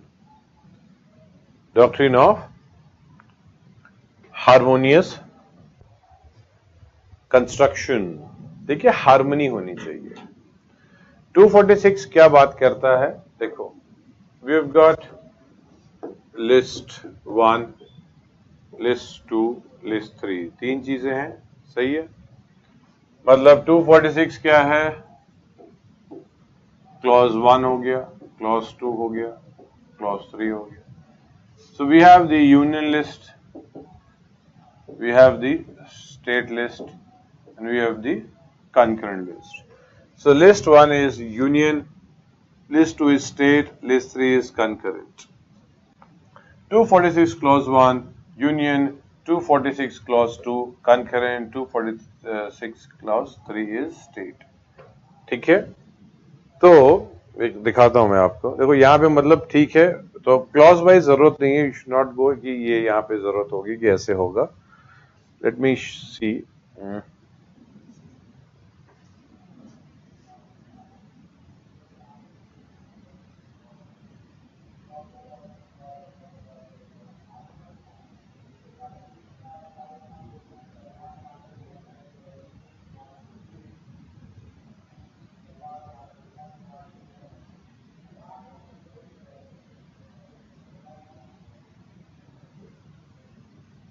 ठीक है, अगर आप देखेंगे तो हम लोग देख रहे हैं ना relation between union and the state and legislative relations देख रहे हैं हम लोग, लेजिस्लेटिव रिलेशंस 245 में देख लिया हम लोगों ने, ठीक है। एंड 246 में अगर आप देखेंगे, अगर आप क्लॉज 2 देखेंगे, not with standing anything clause 3 parliament and subject two clause 1 the legislature of any state, मतलब पार्लियामेंट एंड स्टेट लेजिस्लेचर, तो ये तो कंकरेंट लिस्ट ही हो गया ये, ठीक है।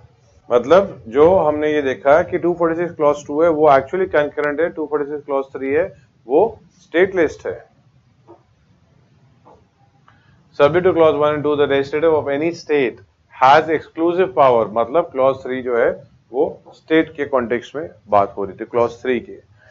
तो एग्जाम के लिए keep in mind, list 1 is union, list 2 is state, list 3 is concurrent, इतने से काफी हो जाएगा।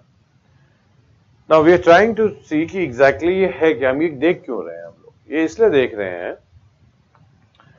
कि देयर इज नो डाउट कि लिस्ट 1 पे यूनियन इज सुप्रीम, मतलब यूनियन क्या, state can not make law. Union list पे union only can make law, state में only state can make law. सिर्फ ये जो कंकरेंट वाला है इसमें union and state both has the power to make law, concurrent वाले पे, ठीक है। We would see in terms of the doctrine of repugnancy, that is inconsistency, ये हम देखेंगे 251 में भी दिखेगा, 254 पे भी दिखेगा। Actually it's basically in 254, however 251 में भी होगा शॉर्ट फॉर्म पे, ये सब देख लेंगे हम लोग। नाउ अगर आप देखेंगे तो पीटी के कॉन्टेक्स्ट में कभी सवाल आता है तो आता है कि union list and union law and state law अगर लड़ गए आपस में, पॉसिबिलिटी कहां होगा, possibility would be there in concurrent list, otherwise they both should not fight, because state पे यूनियन लॉ नहीं बना सकता under normal circumstances. State union पे कभी लॉ नहीं बना पाएगा, उसके लिस्ट पे बना ही नहीं पाएगा। But I would show you pith and substance, इसके बाद पिथ एंड सब्सटेंस की बात होगी, we would look into that also. However coming back, both can not fight. If both are fighting, then what would happen? A union law would prevail. ठीक है, मतलब context क्या है, इमेजिन करो ये यूनियन लॉ है एंड ये state law है, so it has many provision, union law would have many provision, state law would have many provision. अब बात आ गई, ये दोनों आपस में लड़ गए, मतलब there is something which is conflicting it. तो पीटी में हम क्या सोचते हैं, union law prevails, clear cut यही आंसर हो जाता है। हाउएवर एक हार्मोनियस कंस्ट्रक्शन का लॉजिक आता है and that is what is being applied. PT में भी हार्मोनियस कंस्ट्रक्शन लग सकता है, but then we'll have to see exactly how the statement is. If the statement is absolute, then union law central law contradicts each other, then the union law prevails. ये बात सही है, ये mains के लिए भी सही होती है। बट होता क्या है रियलिटी में? First of all, whenever a law is challenged, judiciary के बाद जब भी चैलेंज होगा तो जुडिशरी फर्स्ट इंस्टेंस में, मतलब जब वो केस देखेगी तो वो कभी नहीं सोचती है कि लॉ गलत है। It would never be of the mind that the law is wrong, it would always be in the mind कि लॉ सही है, until unless you don't prove otherwise, मतलब आपने प्रूव कर दिया तो बात अलग है। तो पहले मान के चलती कि सही बना है। क्यों मानती है? Because it has been made by the legislature, respective legislature has made it, parliament has passed its legal procedure, constitutional procedure, तो उन्होंने सही तरीके से अपना डिलिब्रेशन वगैरह किया होगा, सारा सोचा होगा, सब कुछ सोचा होगा, बाद में प्रेसिडेंट ने ठप्पा मारा है, ठीक है। State also has gone through all the procedures, finally the governor has given it assent. So वो सोचते हैं कि चलो सही ही होगा। नाउ दी एंट्रीज, जो एंट्रीज होती हैं वर्ड्स की, ये होती है ना एंट्री, कुछ कुछ वर्ड्स लिखे होंगे एंट्री के, सारी तो एंट्रीज ही हैं।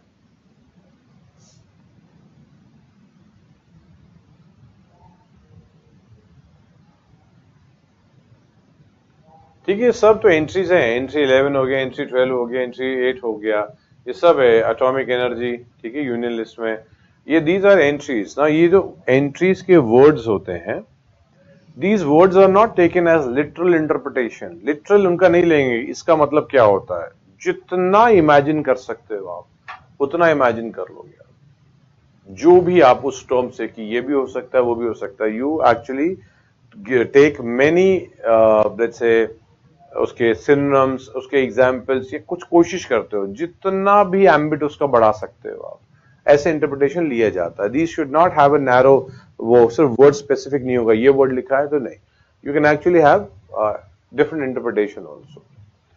Now because of this aspect, possibility हो सकता है कि कोई दूसरे के डोमेन पे ही एंटर कर जाए, ये भी हो सकता है, because of different interpretation. Now in the example what we are talking, हमारा कोई एक ऐसा प्रोविजन है स्टेट लॉ का जो आपस में फाइट कर रहा है। नाउ इंटरप्रिटेशन जुडिशरी क्या करेगी, they would have an interpretation. जैसे इसके मान लो 10 इंटरप्रिटेशन किए उन्होंने इस प्रोविजन के, इसके भी 10 इंटरप्रिटेशन किए, 20 भी कर सकते हैं, 10 भी कर सकते हैं, कुछ भी इंटरप्रिटेशन कर सकते हैं।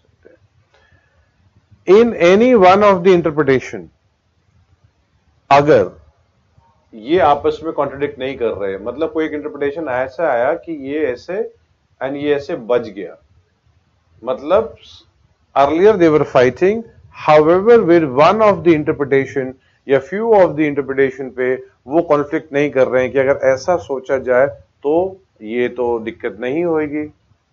अगर इंटरप्रिटेशन हमने सोचा कि कोई भी इंटरप्रिटेशन हम सोच रहे हैं, जो भी इंटरप्रिटेशन से अगर वो बच गया लॉ, तो दोनों लॉ, तो ये लॉ प्रिवेल रहेगा। मतलब you are trying to do a term, आप देखिए, harmonious construction, you are trying to bring harmony between two different laws. एक स्टेट का लॉ है, एक सेंटर का लॉ है, कन्फ्लिक्ट अगर होगा तो स्टेट के लॉ को ही जाना पड़ेगा। However if both would prevail, और अच्छा हो जाएगा। So even this law would be able to prevail, इसको आप नलिफाई नहीं करेंगे आप, इफ विद द इंटरप्रिटेशन, या हमें ना Hindustan bulk carrier,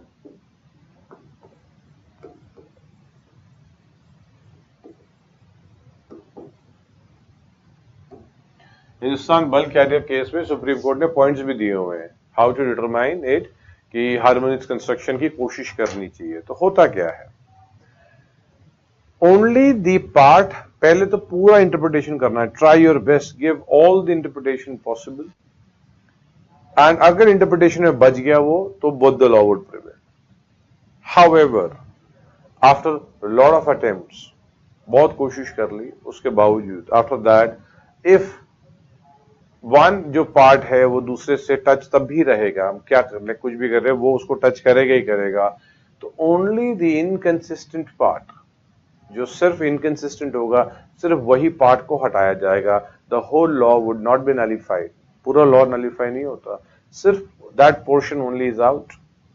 so if I say that, वैसे मतलब उंगली अगर खराब होगी तो उंगली काट दी जाएगी, तो body would survive without the finger. So ये लॉ चल जाएगा, बट आप उसको सिर्फ वो इनकंसिस्टेंट पार्ट को हटाओगे पहले। After lot of permutation combination you will C both the law should prevail. However पूरी ताकत लगाने के बाद नहीं हो पा रहा है, तो स्टेट लॉ के उस पार्ट को ही आप हटाओगे and the law would continue. However the provision जिसको आप हटा रहे हो, if that provision is so strong provision कि उसके बिना लॉ सर्वाइव ही नहीं कर सकता है, तो the whole law would go out. तो बॉडी में ये खराब हो गया, उंगली काट दी, अब ये खराब हो गया, if you cut it the body won't be able to survive, so then only the whole law goes out. So the basic aspect is कि हार्मोनियस कंस्ट्रक्शन में कोशिश की जाती है दोनों लॉ चले, आखिरी दम तक कोशिश करेंगे, बट नहीं हुआ, then it is the union law would prevail, state law would only that inconsistent part. But अगर कोई part out होता है, that shows that harmonious construction has not been applied properly. क्योंकि the purpose is not to destroy.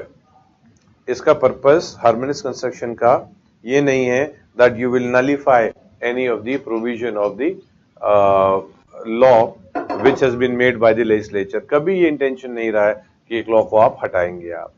तो this also shows कि junior senior का context में नहीं कोशिश की जाती है. Judiciary देखती है, दोनों को parallel consider कर रही होती है कि ठीक है आप law बना रहे हो, बनाओ, पूरी कोशिश करेंगे दोनों की बात चल जाए. दोनों की नहीं चल पा रही है तो एक को आप बोलोगे कि ठीक है आपका तो ये तो कट होगा portion, but only the state के ऊपर बात होगी, but only that portion which is inconsistent. So directly कभी नहीं लगता है कि बस union law state law conflict किया, state law goes out. No. First is the first try is harmonious construction. Best of the best attempts are given to make sure that the state law also prevails with the union law. If any of the interpretation allows it to continue, दोनों कर लेंगे वो, चाहे कोई और interpretation से touch भी कर रहे हो, चाहे इंटरप्रिटेशन से आपस में फंसे पड़े हो, it will have another interpretation, कोई अलग इंटरप्रिटेशन ले लेंगे और उसको बोलेंगे चलो पास होने दो. However, if any of the interpretation is not able to pass it without conflict with the union law, then the state law would go out only to the inconsistent part. ठीक है, लिखिए आप doctrine of harmonious construction.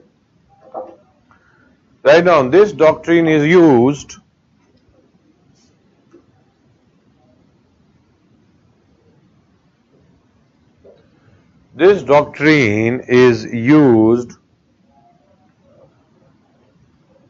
to avoid any inconsistency. This doctrine is used to avoid any inconsistency,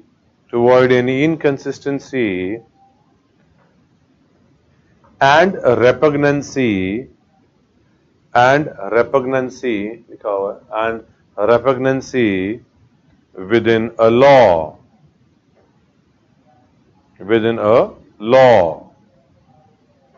Next line. Words of the entries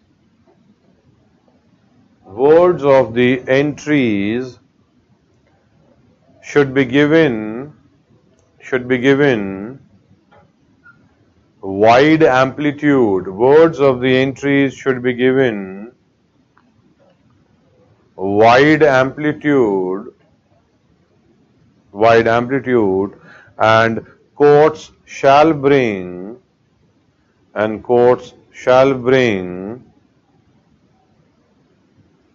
harmony between different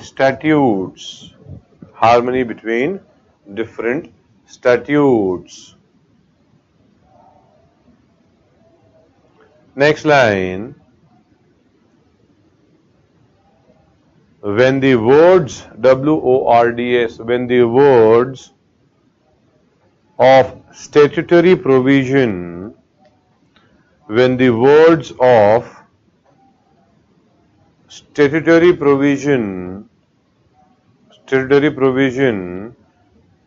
bear, bear more than one meaning,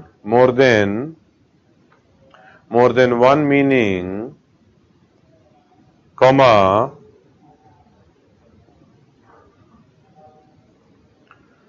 their interpretation should be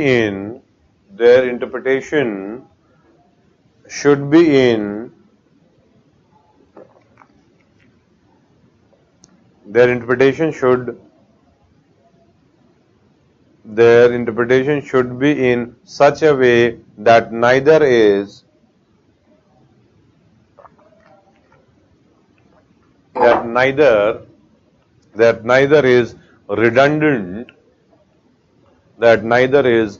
redundant, or nullified.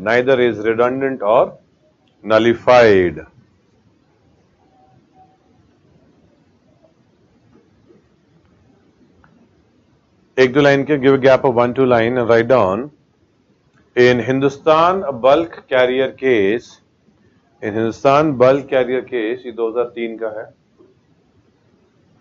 In Hindustan bulk carrier case, the Supreme Court laid down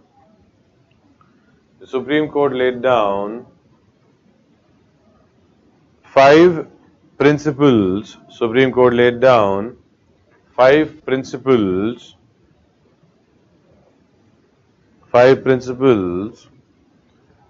of harmonious construction, 5 principles of rule of harmonious construction, 5 principle of rule of harmonious construction. ठीक है, first point लिखिए, write down first point. The court must avoid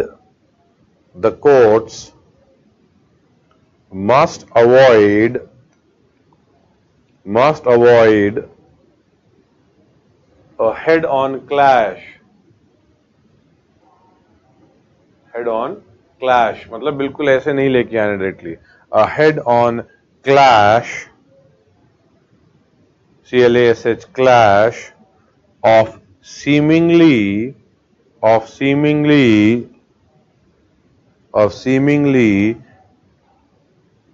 contradicting provisions, of seemingly contradicting provisions. Next point.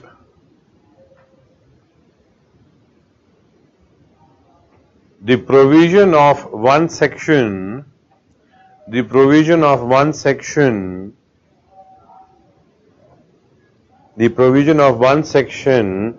cannot be used. The provision of one section cannot be used to defeat the provision. The provision of one section cannot be used to defeat. The provision of one section cannot be used to defeat the provision contained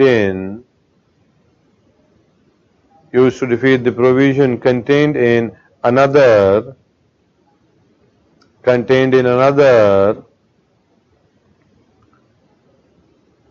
unless the court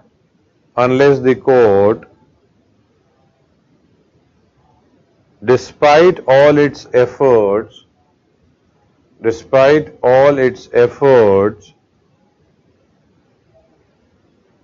is unable to find a way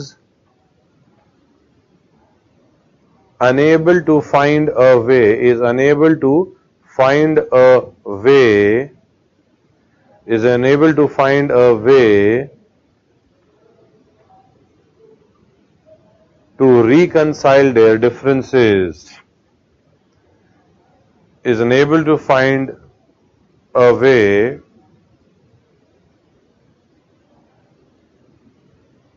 to reconcile their differences.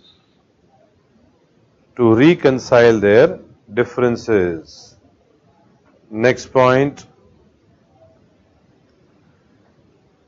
When it is impossible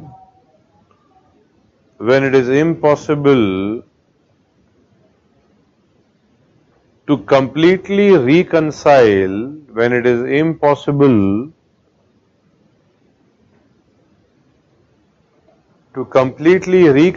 the differences,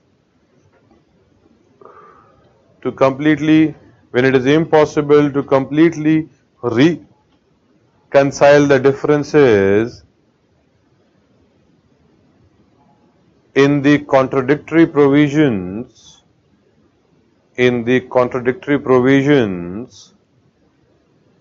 comma, the courts must interpret them. The courts must interpret them in such a way so that effect is given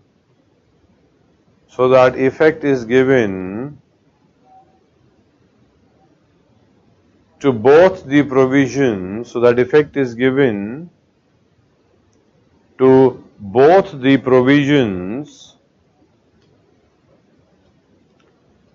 as much as possible.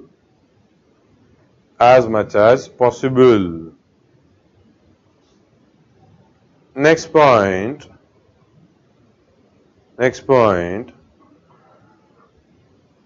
Courts must also keep in mind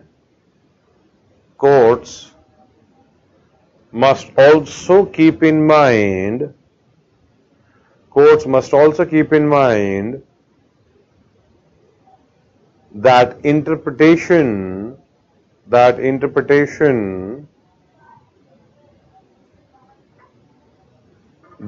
reduces one provision to useless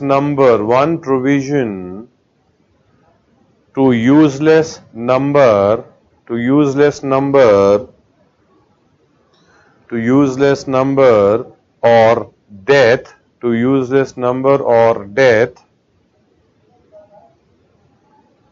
is not harmonious construction. Courts must also keep in mind that interpretation that reduces one provision to useless number or death is not death is not harmonious construction. Fifth point, to harmonize is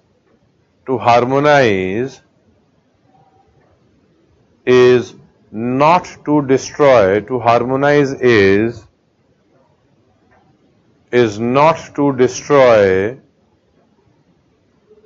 Is not to destroy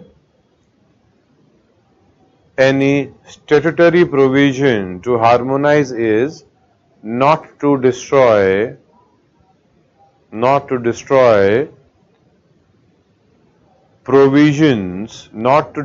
any statutory provision,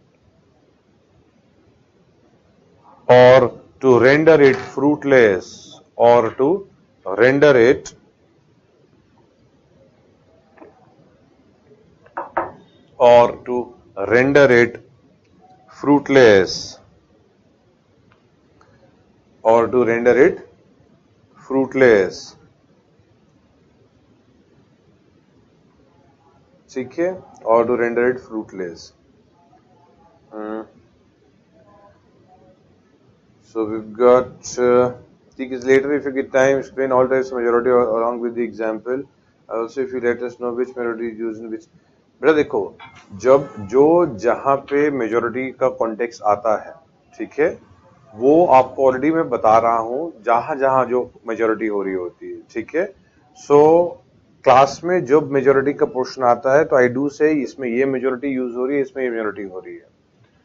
तो मतलब you trying to get कि एक ही box में सब कुछ मिल जाए, ऐसा मत करो. आप क्लास में जो बता रहे हैं कि ये मेजोरिटी है, ये मेजोरिटी, हाँ कोई टाइप ऑफ मेजोरिटी में कंफ्यूजन है तो वो आप पूछो कि सर ये मेजोरिटी में प्रॉब्लम है, ये मेजोरिटी टाइप में प्रॉब्लम है. बिकॉज मैंने बताया कि टोटल मेजोरिटी क्लास में तो हमने बात की हुई है कि टोटल मेजोरिटी कैसे होती है, इफेक्टिव मेजोरिटी कैसे होती है, सिंपल मेजोरिटी कौन सी होती है. There are certain types of majority where in you have to take consent from half the state. 368 तो क्लियर कट क्लास में डिस्कस किया हुआ है. So if you miss that, वो मे बी आप वो वीडियो चेक कर सकते हैं जहां पे डिस्कस हुआ होगा. हाउएवर कोई इशू होगा कहीं पे तो आप बता सकते हो, ठीक है. बट देन लेटर ऑन पे जगह पे वो देखेंगे, ठीक है. तो that is an area you I have discussed this in the class. Even effective majority बताया था कि भाई इसमें प्रेजेंट एंड वोटिंग का कॉन्टेक्स्ट पे वाला वैकेंसी नहीं देखना है, वैकेंसी सीट देखना है, एब्सेंटी नहीं देखना है. आई ऑलवेज स्ट्रेस्ड जो टाइप है और हर बार मेंशन किया हुआ है उसको स्टिल कहीं दिक्कत होगा तो you can let me know, ठीक है। If union passes the farm laws and the states claim that the laws are related to agriculture, can these go to Supreme Court? हाँ बेटा, ये तो जा ही सकता है। जब हक की बात होगी तो 131 में चला जाएगा ये।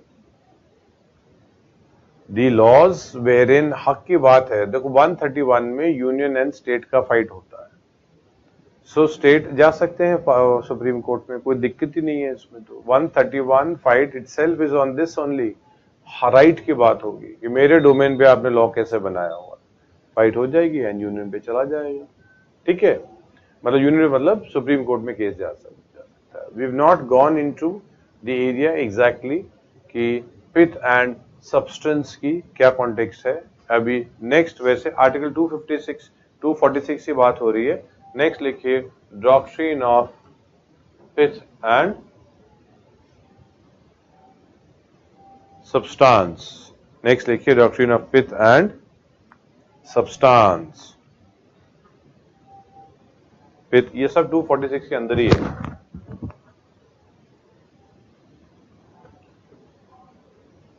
लिखिए, फिर I will explain it to you also. Right on. Pith denotes true nature. Pith denotes true nature or essence of something. Pith denotes true nature or essence of something, Next line. Substance means the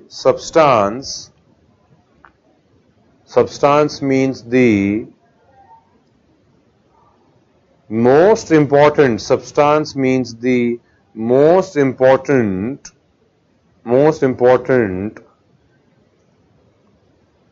or essential part of something. Substance means the most important or essential part of something. Next line पे लिखिए, this doctrine is applied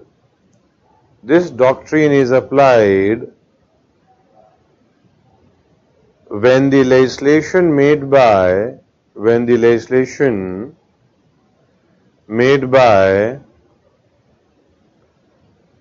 one of the legislation made by one of the legislature is challenged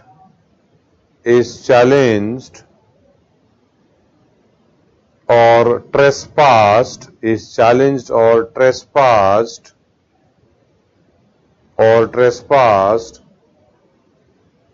by other legislature.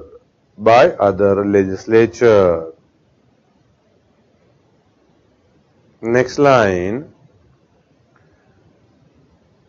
This doctrine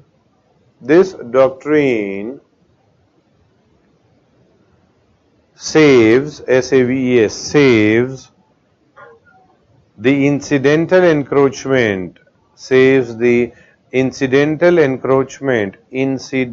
encroachment if only in pith and substance. Incidental encroachment if only in pith and substance.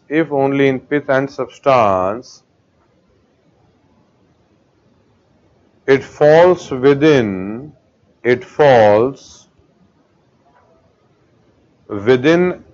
an entry. ENTRY entry within the legislative field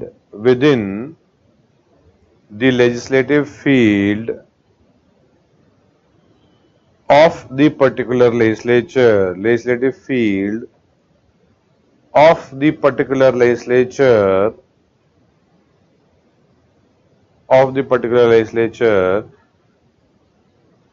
Which has enacted it. ठीक है. So we've not discussed the doctrine of pith and substance. However, we'll take a break and then इसके बाद हम लोग pith and substance को discuss करेंगे. And then doctrine of colorable legislation, that is legislative fraud, वो तो 5 minute लगने हैं उसमें. This would require comparatively थोड़ा सा इसमें और टाइम लगेगा अंडरस्टैंडिंग के लिए, और लिखने वाला पार्ट तो हमने लिख लिया है इस पे. And then we'll go to the 247, 248, 249. अगर आप देखेंगे तो 245 पे थोड़ा टाइम लगा, 246 में थोड़ा टाइम लगा, बिकॉज 3 डॉक्ट्रिन देखेंगे हम टोटल. 247, 248 जो है ये तो मिनट्स मतलब एक एक लाइन का ही है ये ओवरऑल. टाइम लग रहा है. 249, यस 249 वुड अब B basically special power of Rajya Sabha. सो 249 पे जो है थोड़ा सा टाइम लगेगा. 250, 251 में बिल्कुल टाइम नहीं लगेगा. 252 कंपेरेटिवली यस मोर टाइम. 253 बिल्कुल टाइम नहीं है. 254 यस कंपेरेटिवली थोड़ा सा लगेगा. तो क्या पॉइंट है, कुछ आर्टिकल्स तो एक लाइन की है, कुछ तो हम जंप भी हो जाएंगे, कोई मतलब ही नहीं है उनका, एग्जाम में कॉन्टेक्स्ट में भी नहीं होता है. मतलब आया तो ऐसा होगा कि आउट ऑफ द वो कहां से आया हुआ, इट वाज नॉट इवन वो, you can't say that, UPSC can not ask that, but होना नहीं चाहिए when you have got so many things to be there. इसलिए मैं बोलता हूँ कि you would always read the constitution के टेक्स्ट, तो आप देखेंगे आर्टिकल्स, बट वो उसमें कोई इंटरप्रिटेशन की जरूरत नहीं होती है. Just to show you the interpretation context में अगर आप देखेंगे तो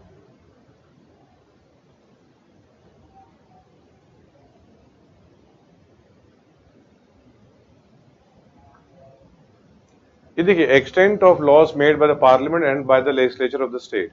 तो आर्टिकल में subject to the provision of the constitution parliament may make laws for the whole or any part of the territory of India, पूरे इंडिया के लिए बना सकते हैं. एंड स्टेट जो होगा वो पूरे अपने स्टेट के लिए बना सकते हैं. इस पे इतना लिखा है. And no law of parliament वो इनवैलिड होगा क्योंकि उसने एक्स्ट्रा टेरिटोरियल लॉ बनाया हुआ है. ये इतने में ही खत्म कर देता है. तो if we don't do this article तो इंटरप्रिटेशन आएगी कि भाई ठीक है, parliament can have extra territorial legislation, ठीक है, खत्म हो गया. But then yes, state also has extra territorial legislation अगर नेक्सस प्रूव हो जाता है. सो अगर एक लाइन का आर्टिकल है, बहुत क्लियर है, सिंपल सा है, there is no interpretation at all, so मैं बताता हूं कि इसको देख लेना आप बाद में. However, if something which requires interpretation कि अगर ऐसा आ जाएगा state can not have extra territorial legislation, तो ये सही बात है. बट कैन नेवर हैव नहीं, वहां मिस्टेक है, ठीक है, या वहां दिक्कत है. So that's how we do it. So class break के बाद बेटा इसमें हम कंटिन्यू करेंगे, ठीक है, नॉट मतलब the doctrine of pith and substance, ठीक है. Thank you.